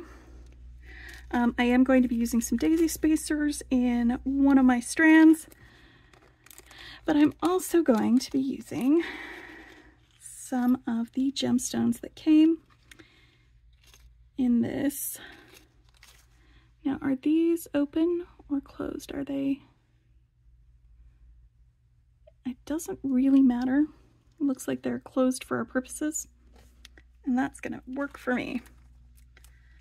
All right, for this, I'm gonna use this fluorite wire. It's the same one that I used with the necklace that I made the other day. And I also made some earrings using these quartz coin beads. I pulled out a few of these gemstones to make my drops with. So we'll be doing those, but I've also got these chip beads. These were the morganite chip beads. And they're going to be on my funky chunky strand along with these guys.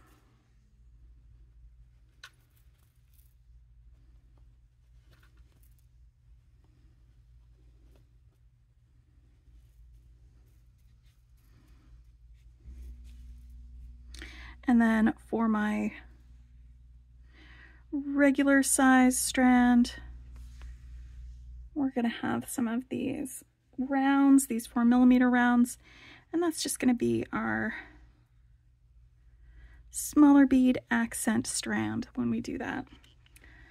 All right, so for this, let's make our dangles. Let's grab some head pins. Start doing those. I think we're gonna want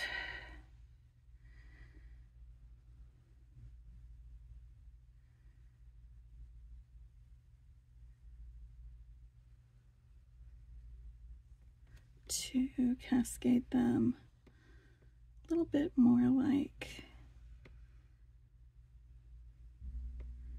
like that. All right, so bottom one is going to be this blue guy here. These were some of the crackle agate.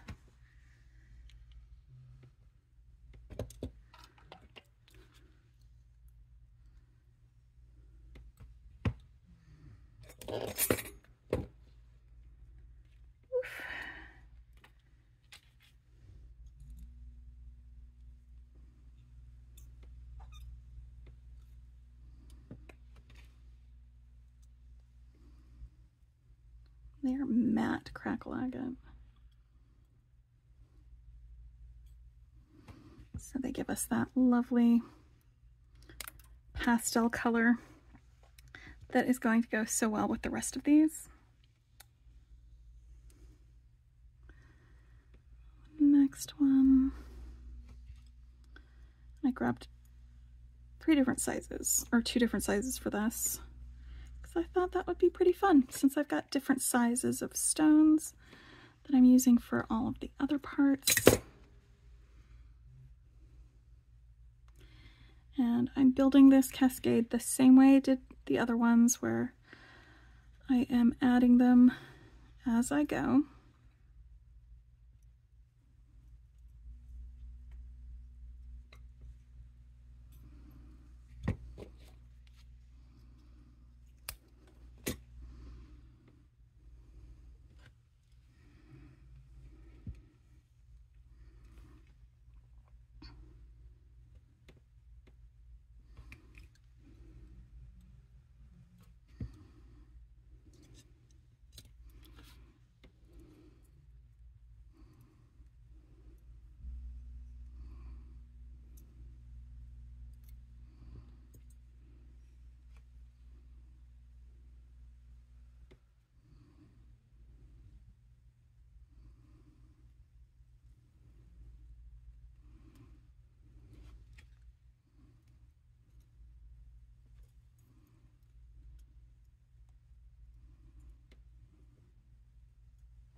All right, so for this one and for the next one, I'm going to be working from the center out when I do my my bead strand, because I'm going to want to make sure things are centered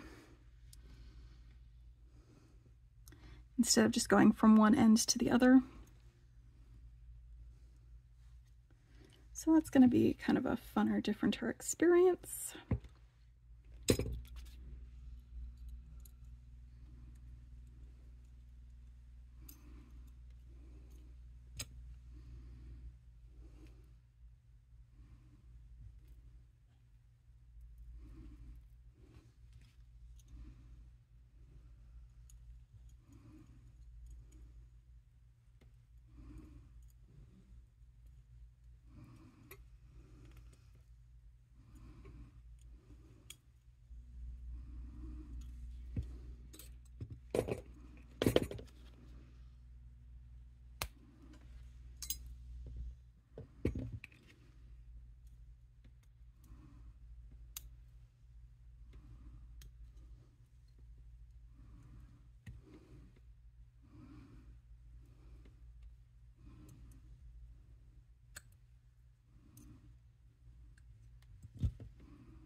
All right, now this is the last one. So for this, I'm going to make sure that I get it looped onto not only my dangles, but also onto the hoop that I'm using for my attachments.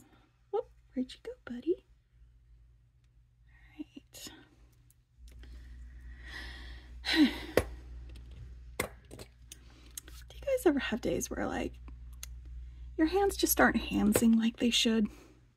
You know? Maybe.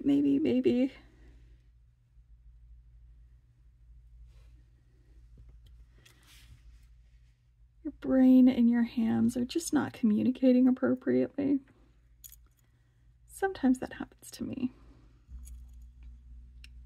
Which is really frustrating because I cannot, for the life of me, sit still and not do things with my hands. All right. Dangles. I love those dangles. All right, so we're ready with that one. Now, I'm working from the center out for this, so I'm going to build one side, starting with this one. And I'm going to pull off some wire that will easily go around my wrist once, with some extra for crimping. And I'm going to find the middle of that and get this bead centered right there in the middle. And then I'm going to grab my bead stopper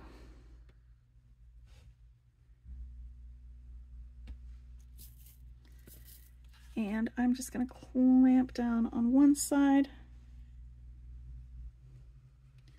Try not to get my bead mat in there. All right, and that way I can add one side of my beads and then the other, and everything that I do on one side I'm going to want to have on the other.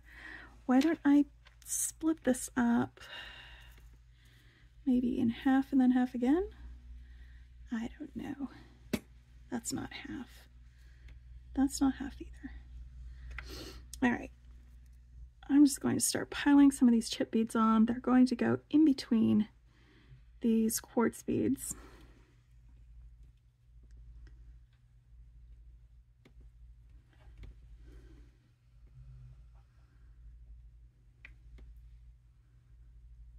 Whoop.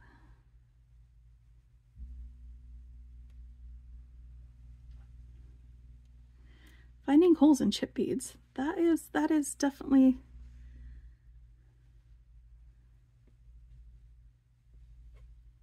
a problem in want of a solution. I think the solution is patience, if I'm gonna be real honest. I think that's too many of these long beads next to each other. I'm going to pop a smaller bead right there next to it to give it a little bit of spacing. I'm not really doing this in any particular order, but I think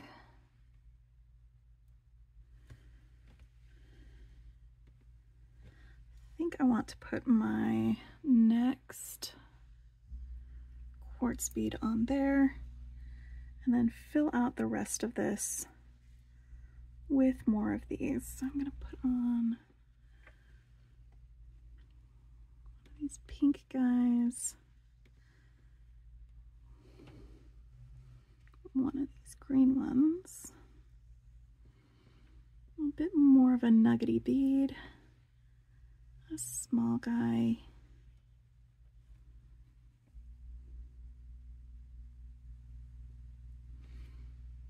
a flat chip, one more of these. I'm just going to fill this out with more of these beads.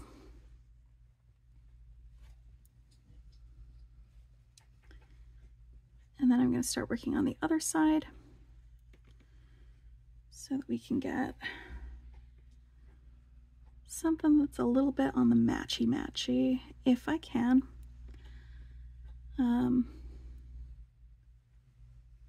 At least for lengths of how, I mean, the chip beads we're not going to be matching on either side. But how many beads we have, how long they go, that is something that we can try to be matchy-matchy on from one end to the other. I think that may end up being a good amount. So let's put that bead stopper over here on this side. There. Let's get about that many of these beads on here. Again, they don't have to be same color, same size, or even the same shape.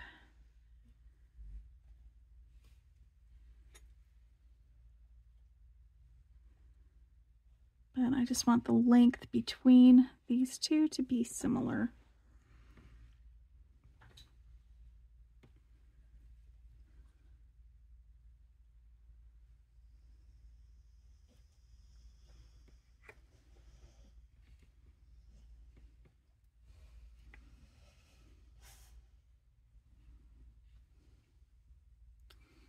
More.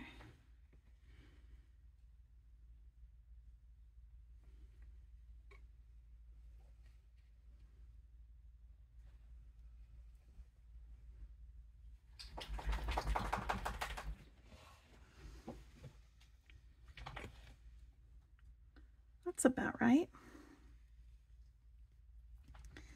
We can put this guy on, and then I can stack on the rest of my chip beads. Let's just take a look where this ends up.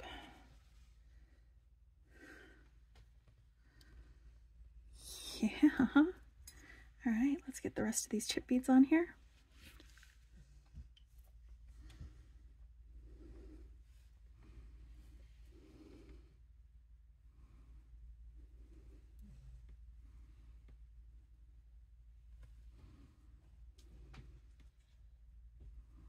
With these guys still going.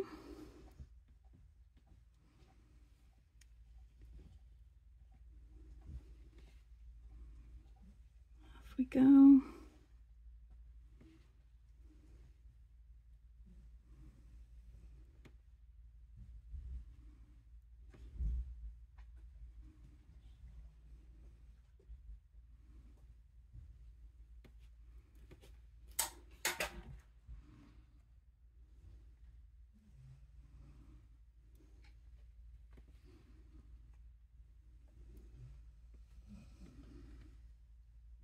Still have more.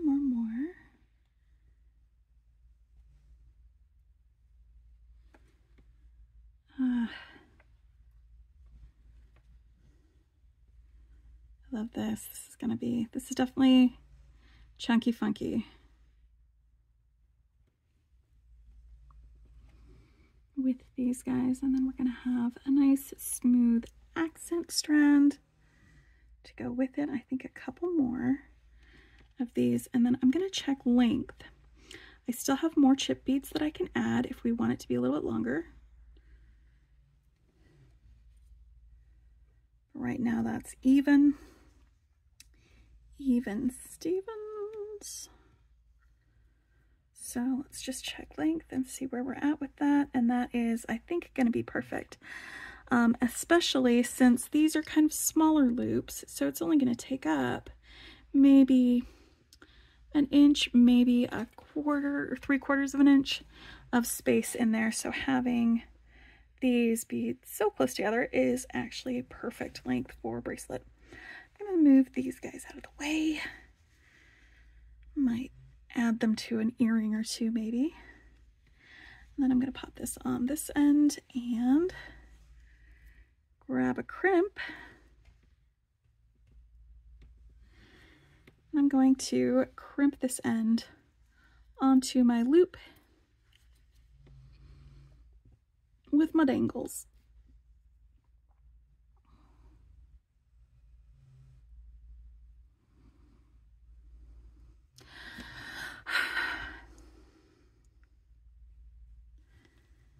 I heard you. You don't have to shout. Here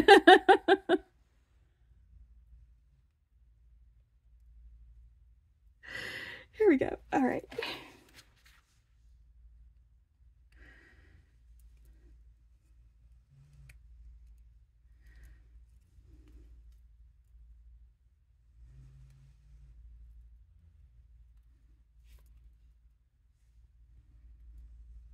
Yeah, if you haven't seen the Gemstone Orphanage box, it's a bi-monthly subscription where you get a gemstone and then you get a dress-up bag that is chock full of all sorts of additional gemstones and other beads that are meant to go with your gemstone so you can make some jewelry. I've done a few things with that one already. I dressed up my gemstone. I made a necklace with that one, and then I made another necklace the other day and some earrings. Just gonna grab the earring real quick so you can see, like that. See how well that goes together? Yeah, so you can do that. And this was the one in May. So, you know, we're still playing with it in June. I need to grab a jump ring for this one. But before I do that, I'm just gonna go ahead and make a loop here.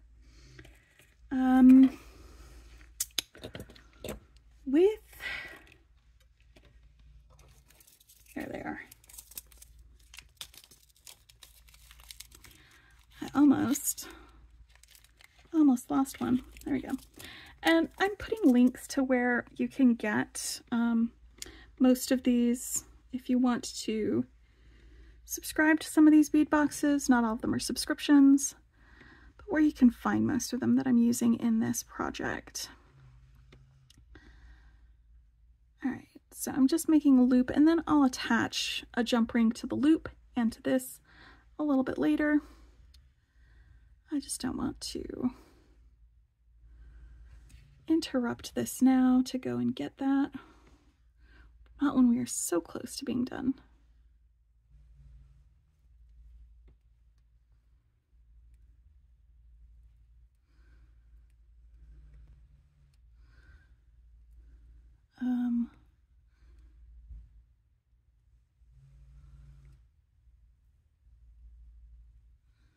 There we go.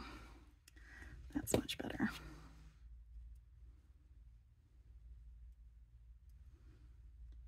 All right.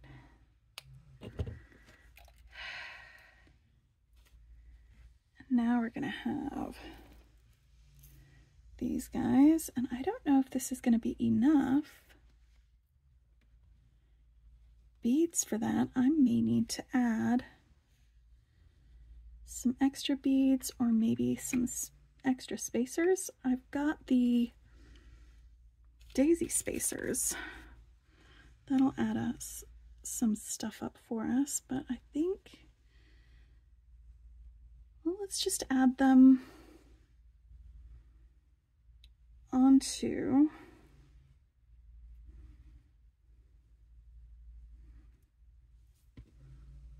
I think that might be enough on a bead strand. Where is my beading wire? Where is the beading wire that I am using for this? Because I've got several things of beading wire, several spools over here. That's 1, 2, 3, 4, 5. 5 of those. 6 of those. And then I'm just going to count these and see how many of these I have, because that'll determine my spacing. Oh, 1, 2, 3, 4, 5, 6, 7, 8, 9. 5, 6, 7. Okay, so I have 7 of those. That'll work. And then 2, 3, 4, 5, 10, 15,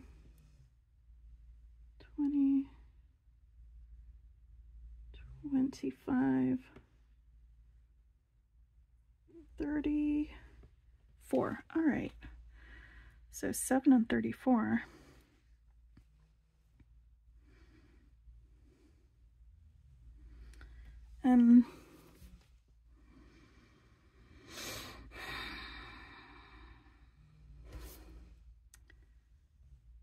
Four of these, and then 1 of these, and then 4 of these. 1, 2, 3, 4, and 1 of these. 1, 2, 3, 4.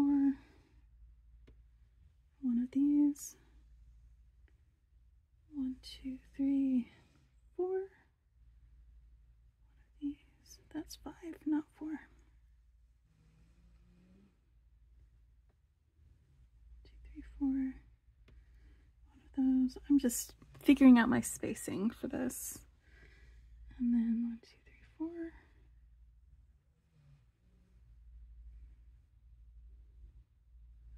1. And 1, 2, 3, 4. 1.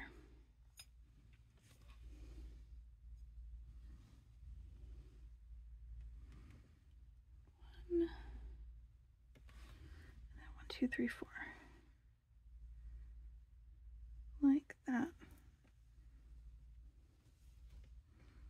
Yes. And then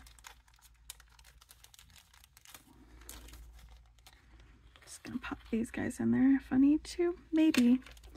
You know what? I might not need the daisy spacers. Let's try it without the daisy spacers, and then we can add them if we need them. I have so many of these guys on here. I'm just leaving this on the spool for now.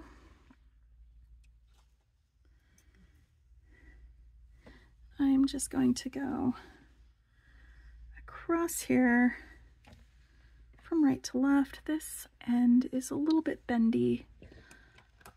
It's not going to fit in there nicely. Let's give it a nice smooth end for putting our beads on.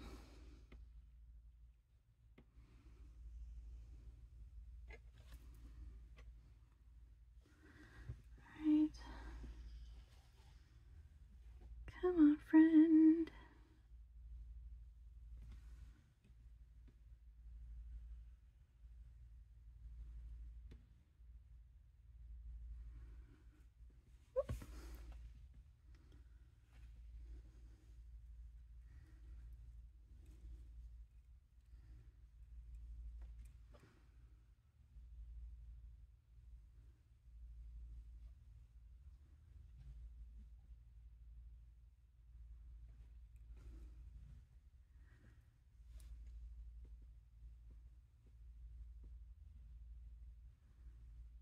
Where's my hole? You know, I think sometimes like the hardest part about beading is just finding the hole in the bead. There we go. Sometimes it's super easy. Other times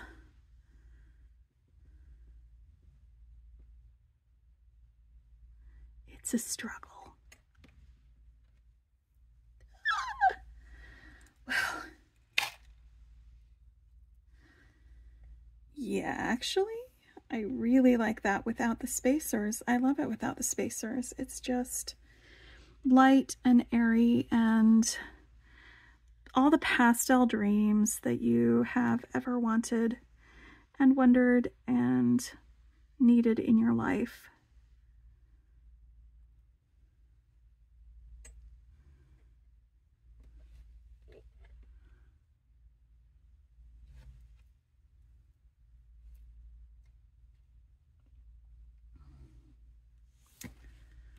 Yes, yes, yes, yes, yes. Yes, yes, yes, yes, yes. 1, 2, 3, 4. Only 4, not 5. And that's where I started getting in.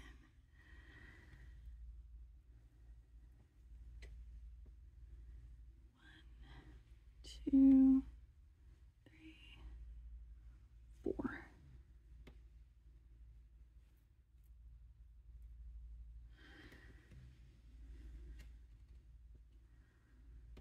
My little cloudy friend there.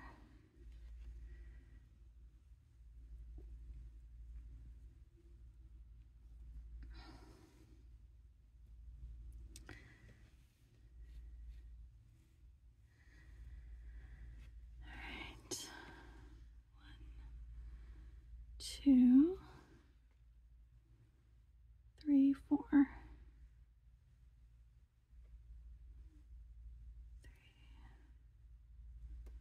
4.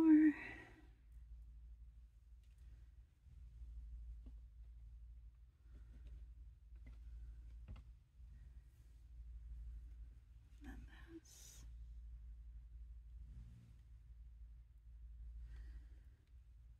And 1, 2, 3, 4.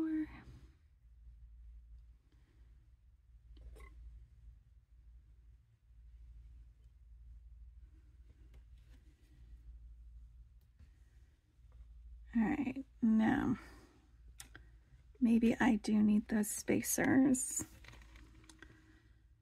If only I had one more bead of each of those colors, that would be enough to fill out that whole space. That's a whole area.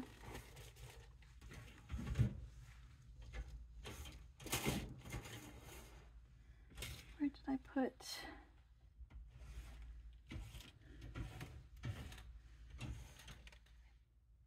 There it goes. But I pulled out all of them.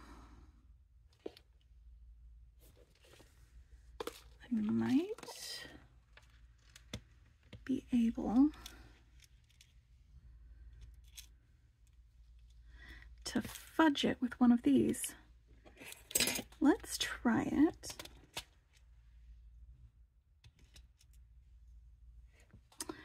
It's matte, but you know what? Nobody's gonna know. Nobody'll know. It'll be fine. Nobody will know. Yeah, yeah, that's the ticket.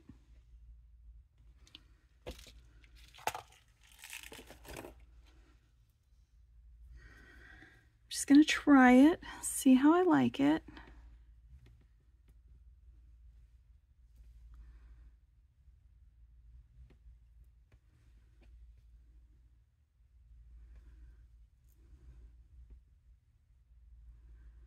One, 2, 3, and then this blue guy right there.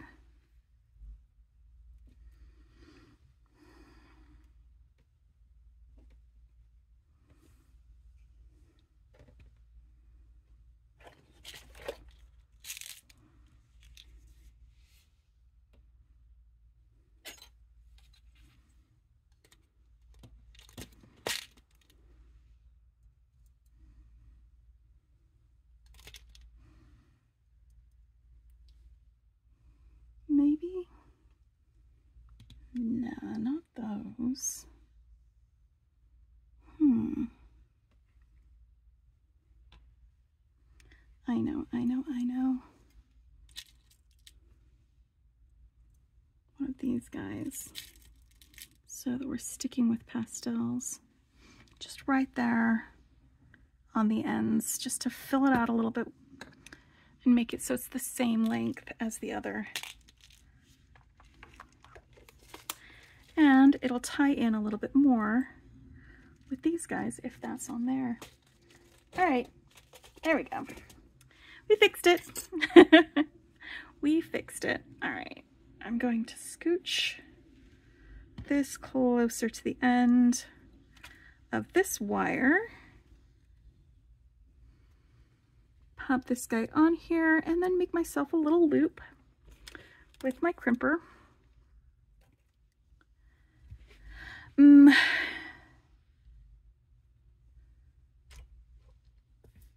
I literally just had my crimps like right here.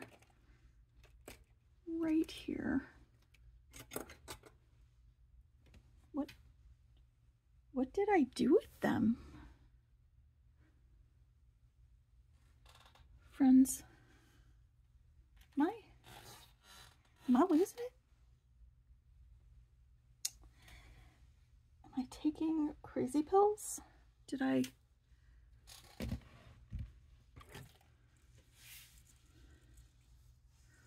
Where would I have set it though?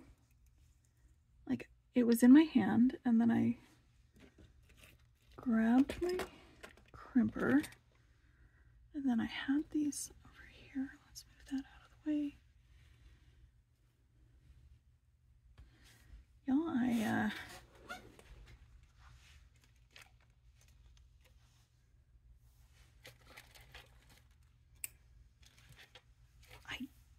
don't know what I did. I don't know where that went. Huh. How? I am definitely going to be cleaning up and organizing my workspace when I'm done with this, because this is crazy. This is just not right.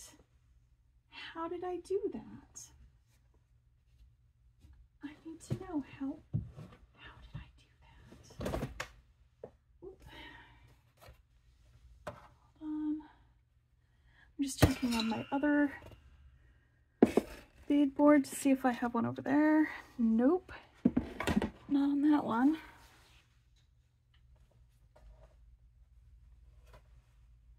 This one.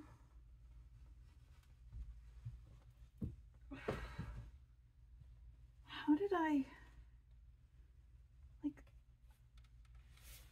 literally had it in my hands. Okay, so I do have another bead board that I have some crimps on. I can pull these off and I'll find the other one before I do that project. Oh, wow.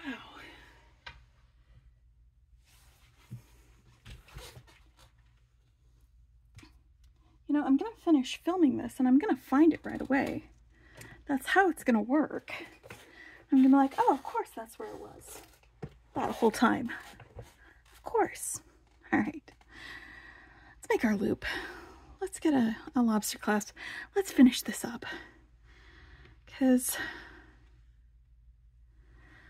oh boy, this is just another long video. I hope y'all are taking breaks, stretching your legs, having something to drink while you are hanging out with me.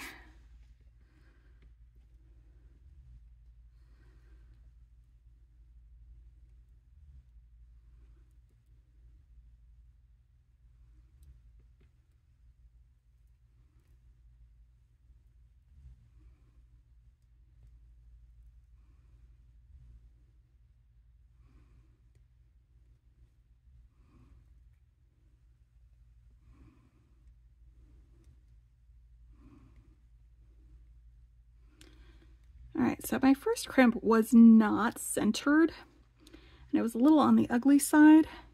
And actually, I'm just going to start over, because that's just, I don't like that. I don't like that at all.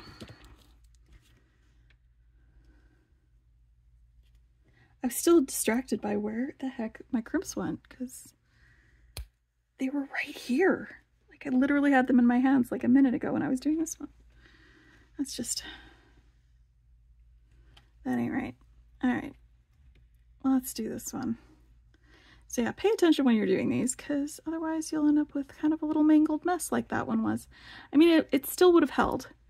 It just didn't look as nice as when you actually managed to get it centered in your crimper and look nice like that.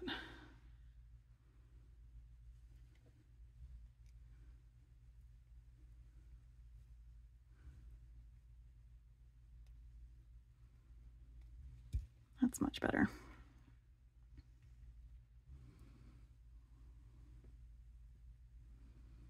Yeah, here we go.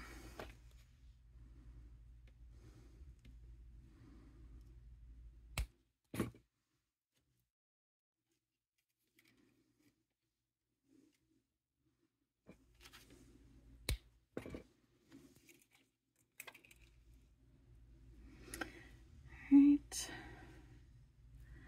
This one. And this one. Hold on. Because let's get this hooked up here before we do anything else.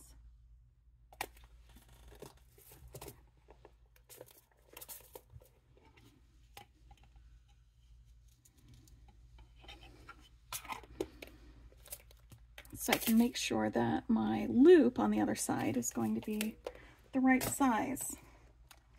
Where are they? That's so... Do I have gremlins? Do I have... I found them. Look what I found. Oh. They were underneath a piece of wire for some reason. Or a spool of craft wire. Don't know how they ended up under there, but anyway, we're moving on. Now I'm not distracted by where the heck are my crimps. I can move on and we can finish this, because this is the second to the last bracelet. We just have one more bracelet to do after this. I'm gonna put both of these loops on here, stick on my lobster clasp. Come on, lobster clasp. There we go.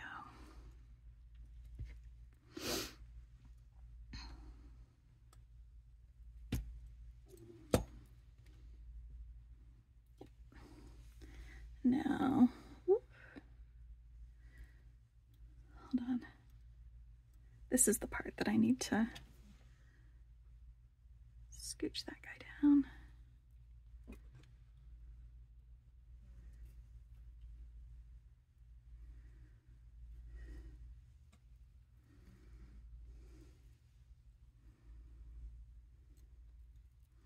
Go through this loop. Back through here.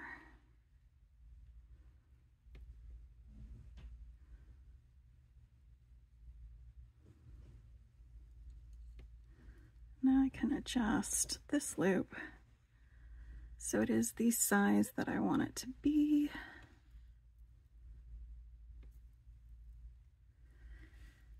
Actually, it's like I don't want it to be too tight because I'd still like to have some movement on here. So this is just going to need to be perfect.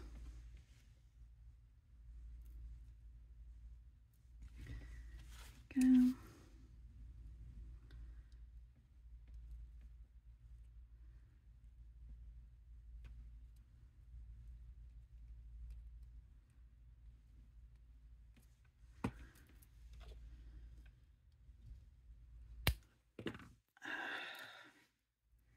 Yep, it's like a pastel cloud of happiness.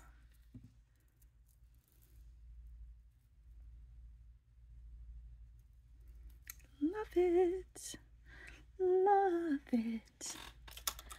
I'm actually going to move these out of the way so that I can have them ready to grab for my roundup when we are done with this.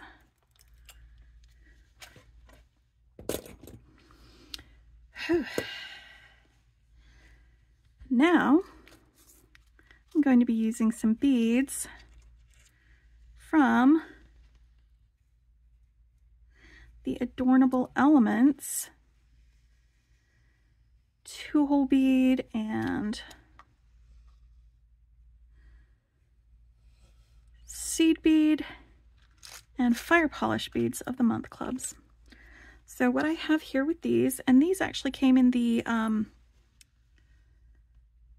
oh, I have more crimps right here this whole time. Wow. All right. Just gonna marvel at myself for a minute. I'm just so on top of things sometimes. All right. Now, probably what I'm going to need to do is get a little, probably a jump ring to attach both ends of my wire to, because this is kind of a small hole to be able to attach things. So let me grab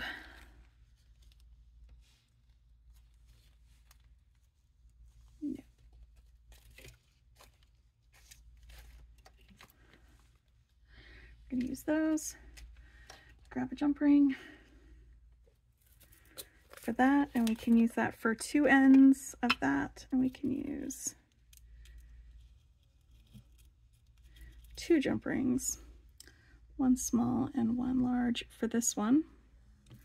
We can use a sort of larger jump ring for both ends on that one. But before we can start beading things, I need to make some dangles. I have these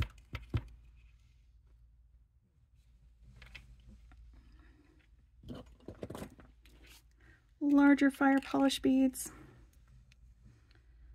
I have these coin beads that are 2-hole beads. I have these gem duos. I have these seed beads in this really fun peacocky color. That's going to be my accents. So one strand is going to be 2-hole beads plus the seed bead, and the second strand will be these guys, my fire polish beads. Maybe some seed beads thrown in. But before I start doing anything else, I need to make some dangles. So let me grab some head pins, and I'm gonna just make, let's do 3 dangles, and these dangles are going to be with these smaller fire polish beads and a seed bead.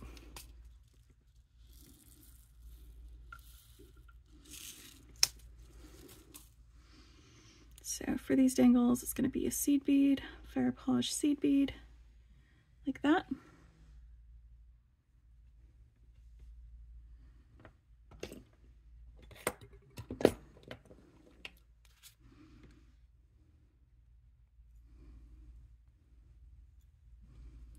just going to start at the bottom.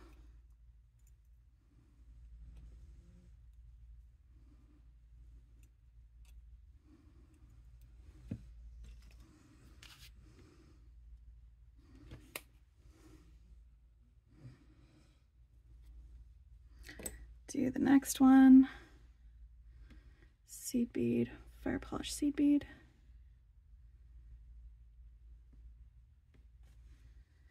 And then make my loop.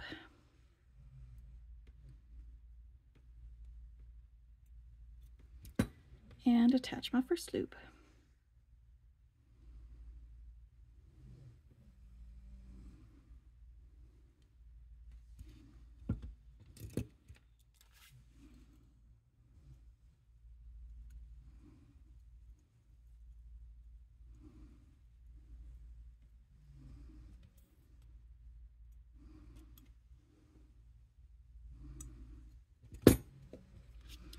All right, and then for this next one, my last one, the sides of this clasp are fairly thick, so I'm going to want a larger loop on this one after I go seed bead, fire polish, and then seed bead. So I'm going to just scooch up the barrel just a little ways to form this loop. I'm going to put on my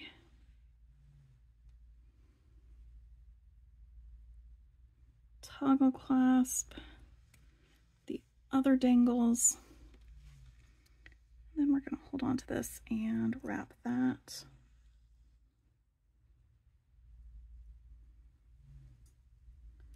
Around the bottom there.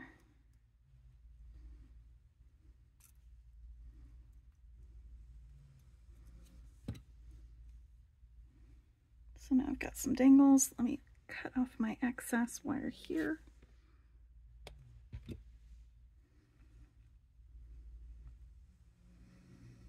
we go. Dangles. All right. Now, I'm going to move these guys out of the way because we're not going to be using them yet. That is going to be for our accent strand. For our funky chunky strand, we're going to be using 2-hole beads. So I've got my gem duos, I've got my 11-ohs, and I've got these coin beads that are 2-hole coin beads. What I'm going to do is grab some purple amethyst soft flex wire,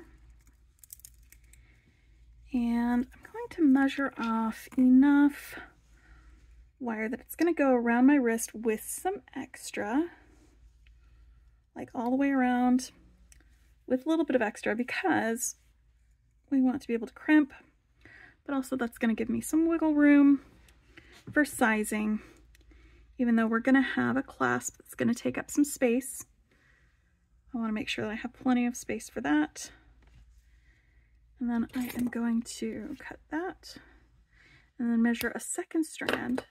Actually, why don't I just measure 3 strands that are that same? Well, no, we'll do 2 strands like this, and then the other one I'll just work off the spool for. So 2 strands like this, instead of bending it in half like I did with the other 2-hole bead strand, because that one I was just working from one side to the other just until I was done to see how long it was. With this one, I want these to be centered. So I'm going to start at the center with this and work outward in one direction. So I'm going to be using my bead stopper for that. And because of that, I wanted to have both ends of my wire free so that I can adjust it and add and do things as needed for all of that. That way you don't have to take off what you've already done if you need to add stuff to either end or remove stuff from either end. So I'm going to put these coin bead on both of these strands and then drop it down into the center of both of these strands. So grab that end, grab this end, hold them together, and move that right there into the center. Now that that is centered, I'm going to grab my bead stopper.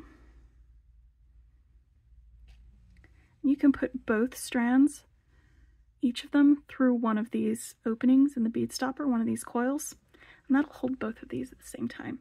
Super useful when you've got 2-hole beads or something like that. All right, so these are going to be on that side. These are going to be on this side. I'm going to do, I think, 2 of these guys between each of these. And 1, 2, and 1,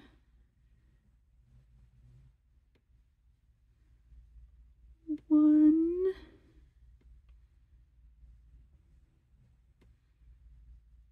why is that not going through there? Come on, 11-O's, you know how to get on there. I think the end of this is just a little too blunt. So a little trick for getting 11-O's on some thicker wire is to cut it at an angle. Like that, and that gives you kind of a sharpened point that you can use when you're picking up your beads that have smaller holes. So now I've got 2 of my 11-O seed beads on each end. So now when I put my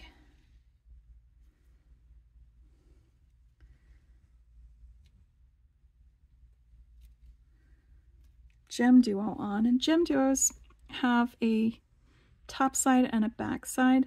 So it's rounded on this side, but on the back side it's flat.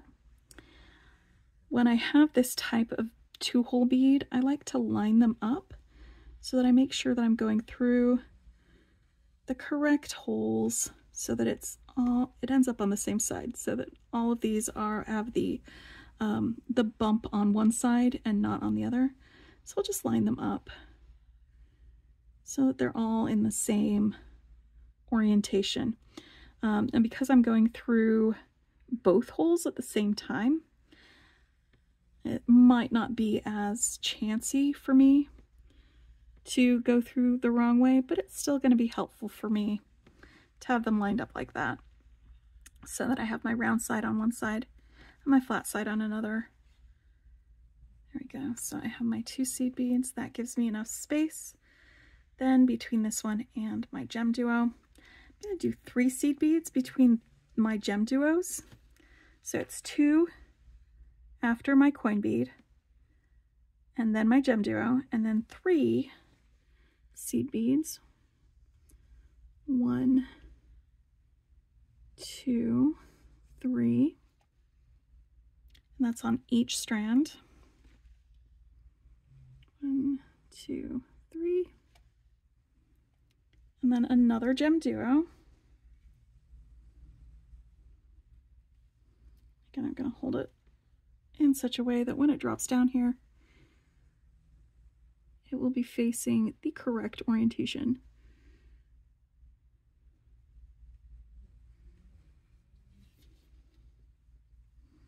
Like that. And then I'm going to do 2 seed beads because I'm going to put on my next coin bead. 1, 2 on that strand, and then 2 on the next. 1, 2, and now my next coin bead. I'm going to put this on both strands.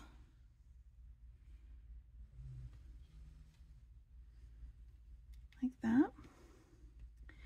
And I'm going to repeat that over here on the other side, and then get my next coin bead on there.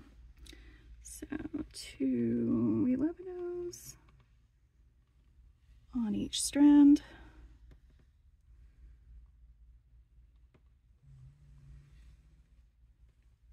And then a gem duo.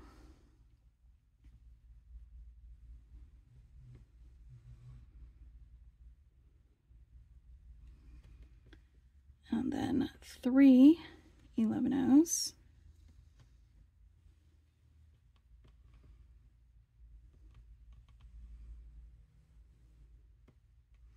On each strand.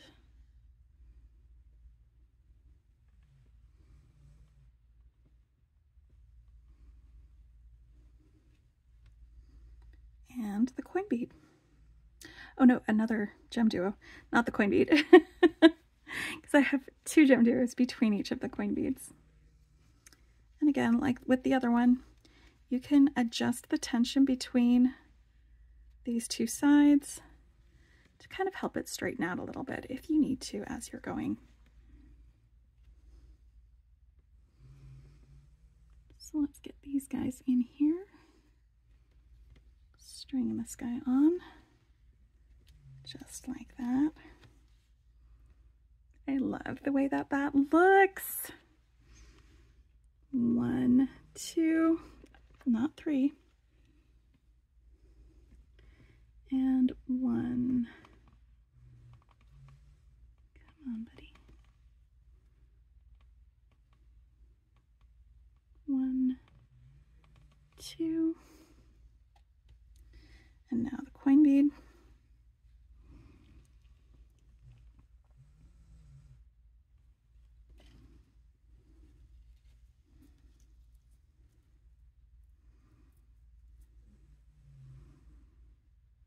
I'm just seeing where that falls on my wrist. I'm going to do 2 more gem duos, and then I'm going to clamp off that side and work on the other side so that I can see if I need to add more gem duos or not to the end. So again, right next to the coin bead, we've got 2 11-ohs.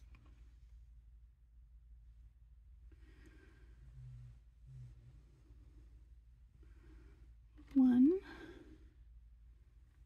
2,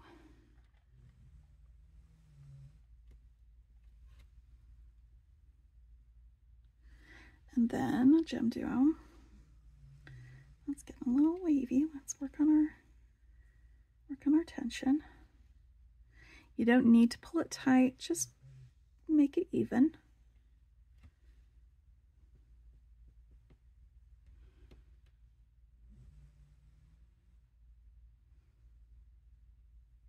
Buddy, through both holes.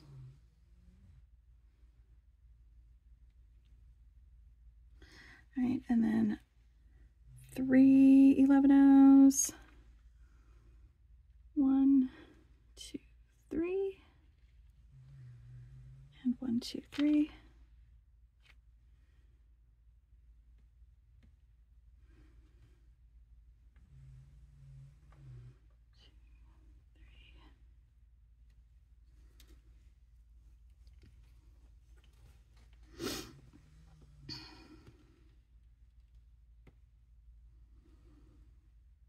And a gem duo, and then we'll do 3 11-ohs, and I'll start working on the other end of my wire after I add those 3 11-ohs, because that's about half of my bracelet. Then I need to do the other half.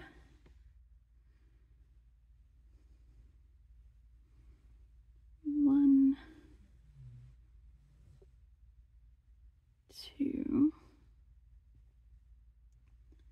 3, and then 1, 2, 3. All right. I'm just going to do the same thing on this side that I did on that one. Then we will see where we are for length after we get these guys on here. So again, that's my center bead. Here are my next 2 coin beads, and I've got my gem duos. Let's get these lined up. 1, 2, 3, 4, 5, 6. 1, 2, 3, 4, 5, 6.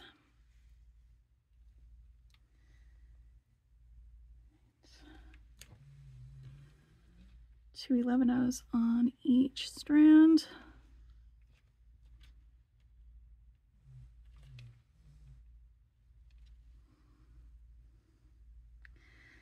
And then a gem duo.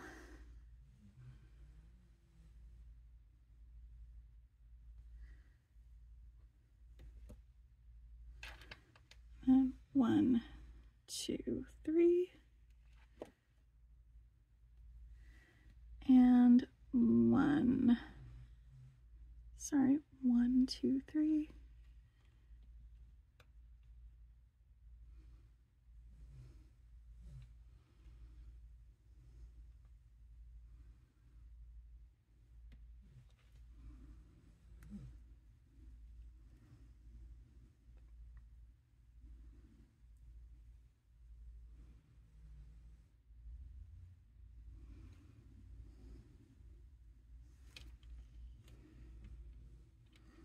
and then 2 on each strand.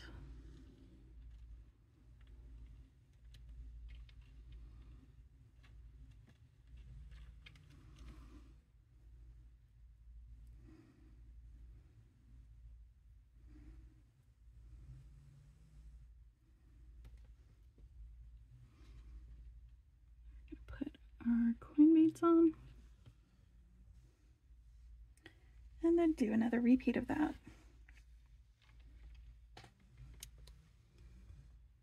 1, 2, and then 1, 2,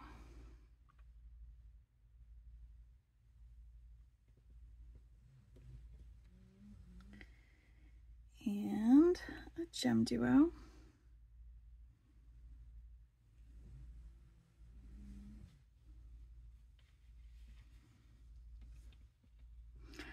I think I love these so much.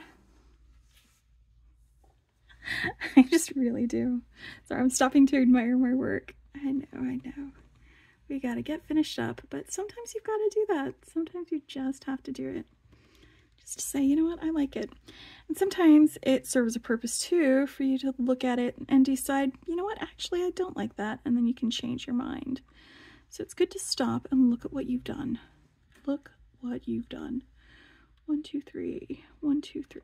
There we go. And another gem duo.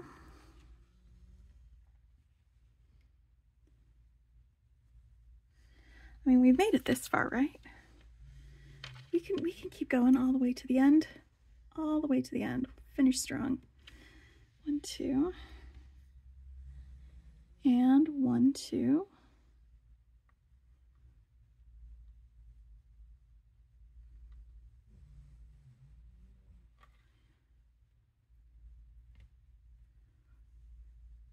Whew.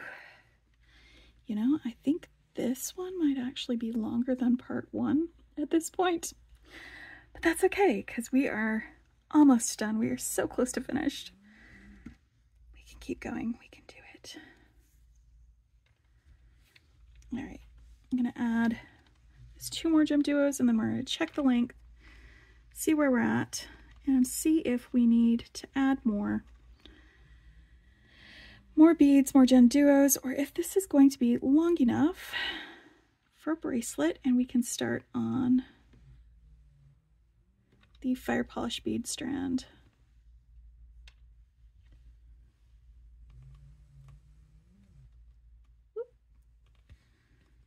Go.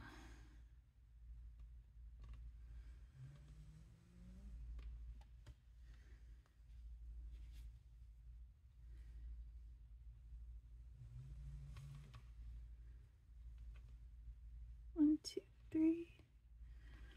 Because it's 2 or 3 between my gem duos. We've got 1 more gem duo to add onto here.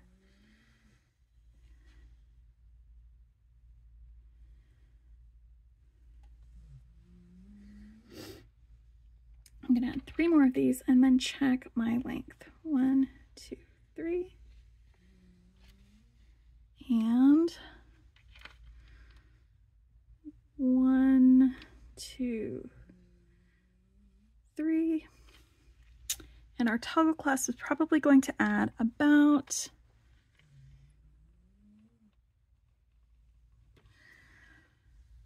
an inch and a half maybe to our length. Oh, perfect, perfect, perfect. All right, that's exactly what I want. I want it exactly like this. So let's grab some crimps.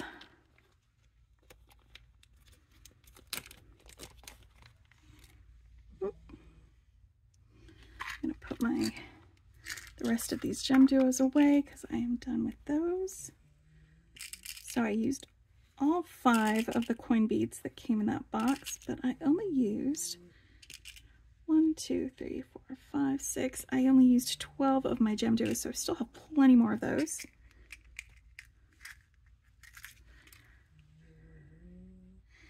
And I'm going to do that double crimp thing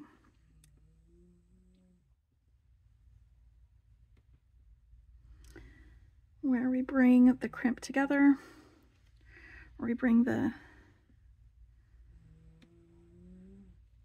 wires together on that end and then crimp them.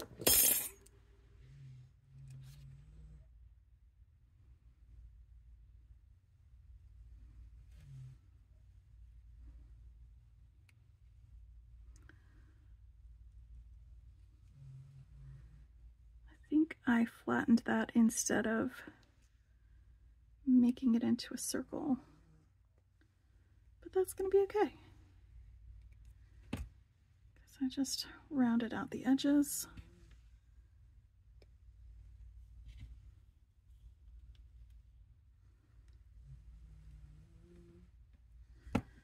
Right, and one of these gets clipped. Get a fire polish bead on here, and then I can make a loop. Since we're going to be connecting everything with jump rings, I'm just going to go ahead and make my loops, and then we'll connect everything after that. So I'm going to make my little loop on that end.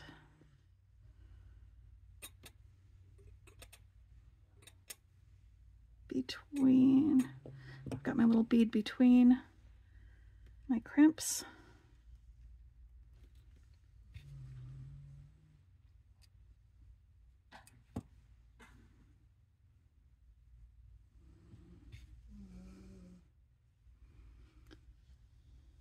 Okay. Don't rush the crimping, Beki, because you don't want to have to string all of that all over again. No, you don't, Bex. Not at this point in the game. All right, now, I didn't have a crimp on the other end, so some of these got a little bit loose while I was crimping that one. Go ahead and scooch them down. Make sure my tension is okay from each of those, so it's not twisting or anything like that. It'll lay flat. There we go. And now I can put a crimp bead on there. Once again, let's make sure before I crimp that my tension is okay from one side to the other. Okay.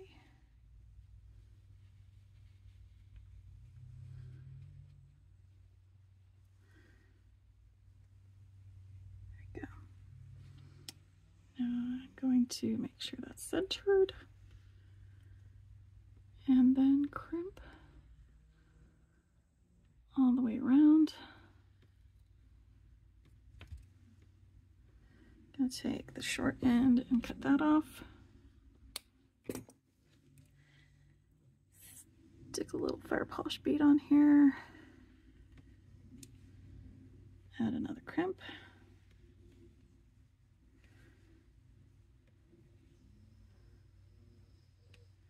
And make another loop.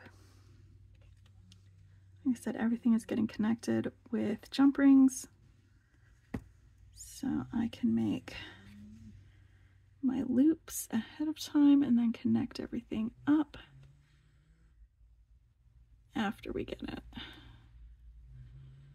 created. All right, next strand. This strand will be my guide for how long this is going to be.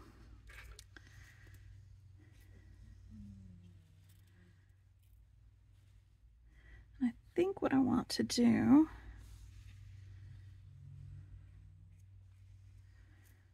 is just start adding these guys on here. And I might just do a alternate each one. So where is my wire, my beading wire? Just had that.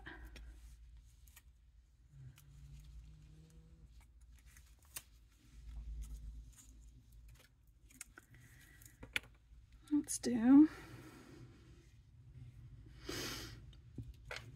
one of these gold ones and a red one and a gold one and a red one, and just keep going until it is the right length for a second strand.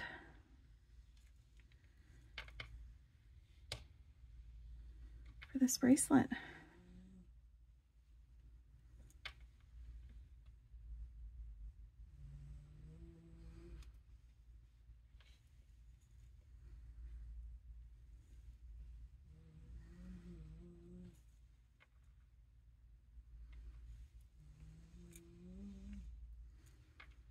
It is entirely possible that I may want to restring this and put some of the 11-0s on here, but it's also entirely possible this is going to be long enough without any of that, and I think it's going to look great together.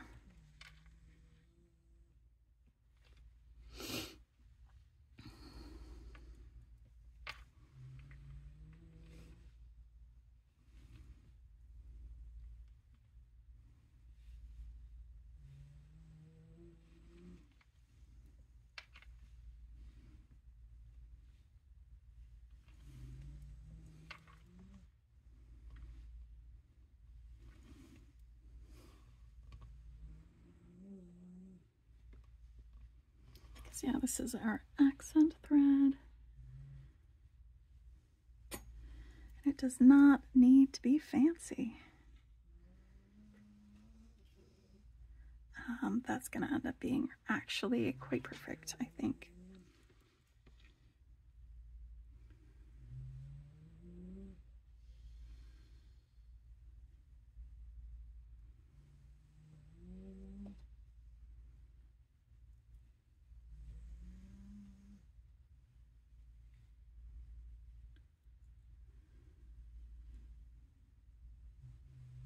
Also, I just don't want to have to take the time to pick up more 11-0s with this beading wire. So yeah, it's going to be just fine. Just fine the way it is. I think 1, 2, maybe 3 more of these. Let's do it at 2 more and see how long that is.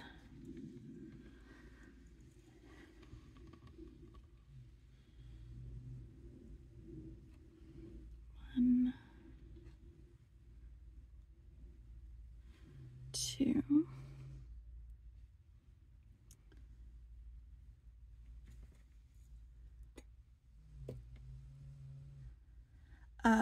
Excuse me. I think that's perfect. I think that's exactly how long I want it to be. Perfect. All right.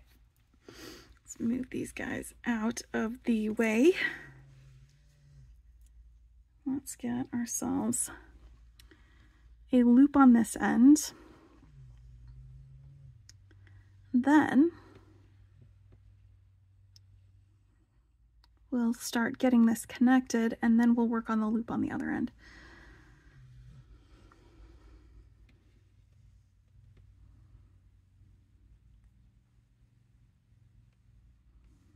Although I don't think it's going to need to be that much of a big deal. All right. Making sure I'm crimping right.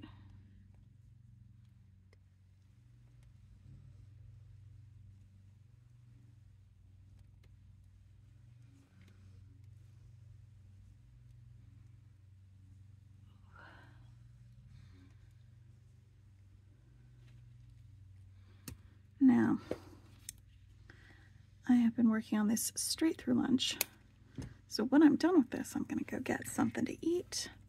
Then I'm going to tidy up my work desk, and then I'll record my wrap-up video so that we can talk about what I made this week and show all of these on my wrist.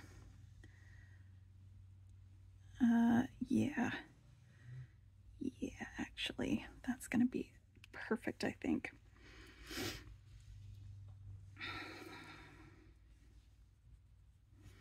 Let's get this end connected. to this 6mm jump ring for this end.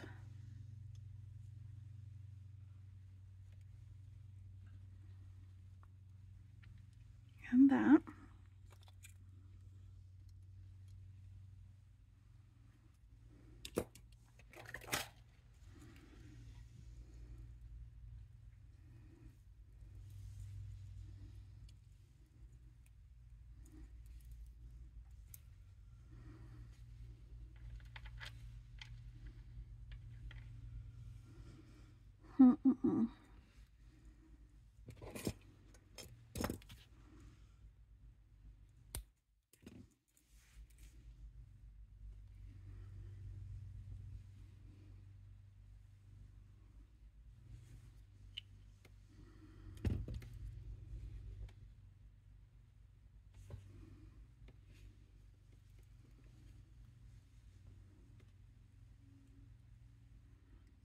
Make my little loop on here.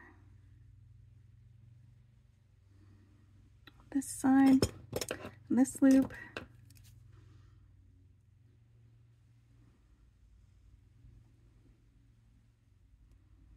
Does not need to be huge.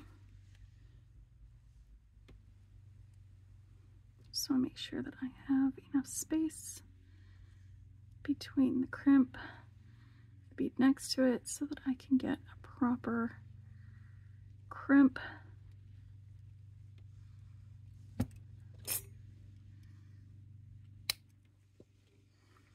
All right, large.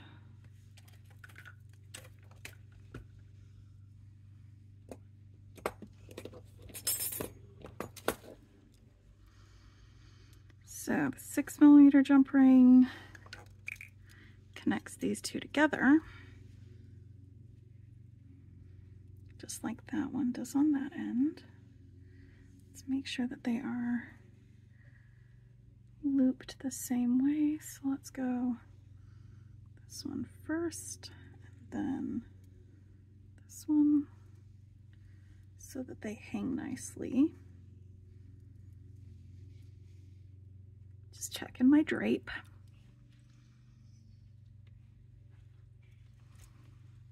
Getting those together. And now I'm going to use my 5mm jump ring to attach the 6mm jump ring to the toggle part of this toggle clasp.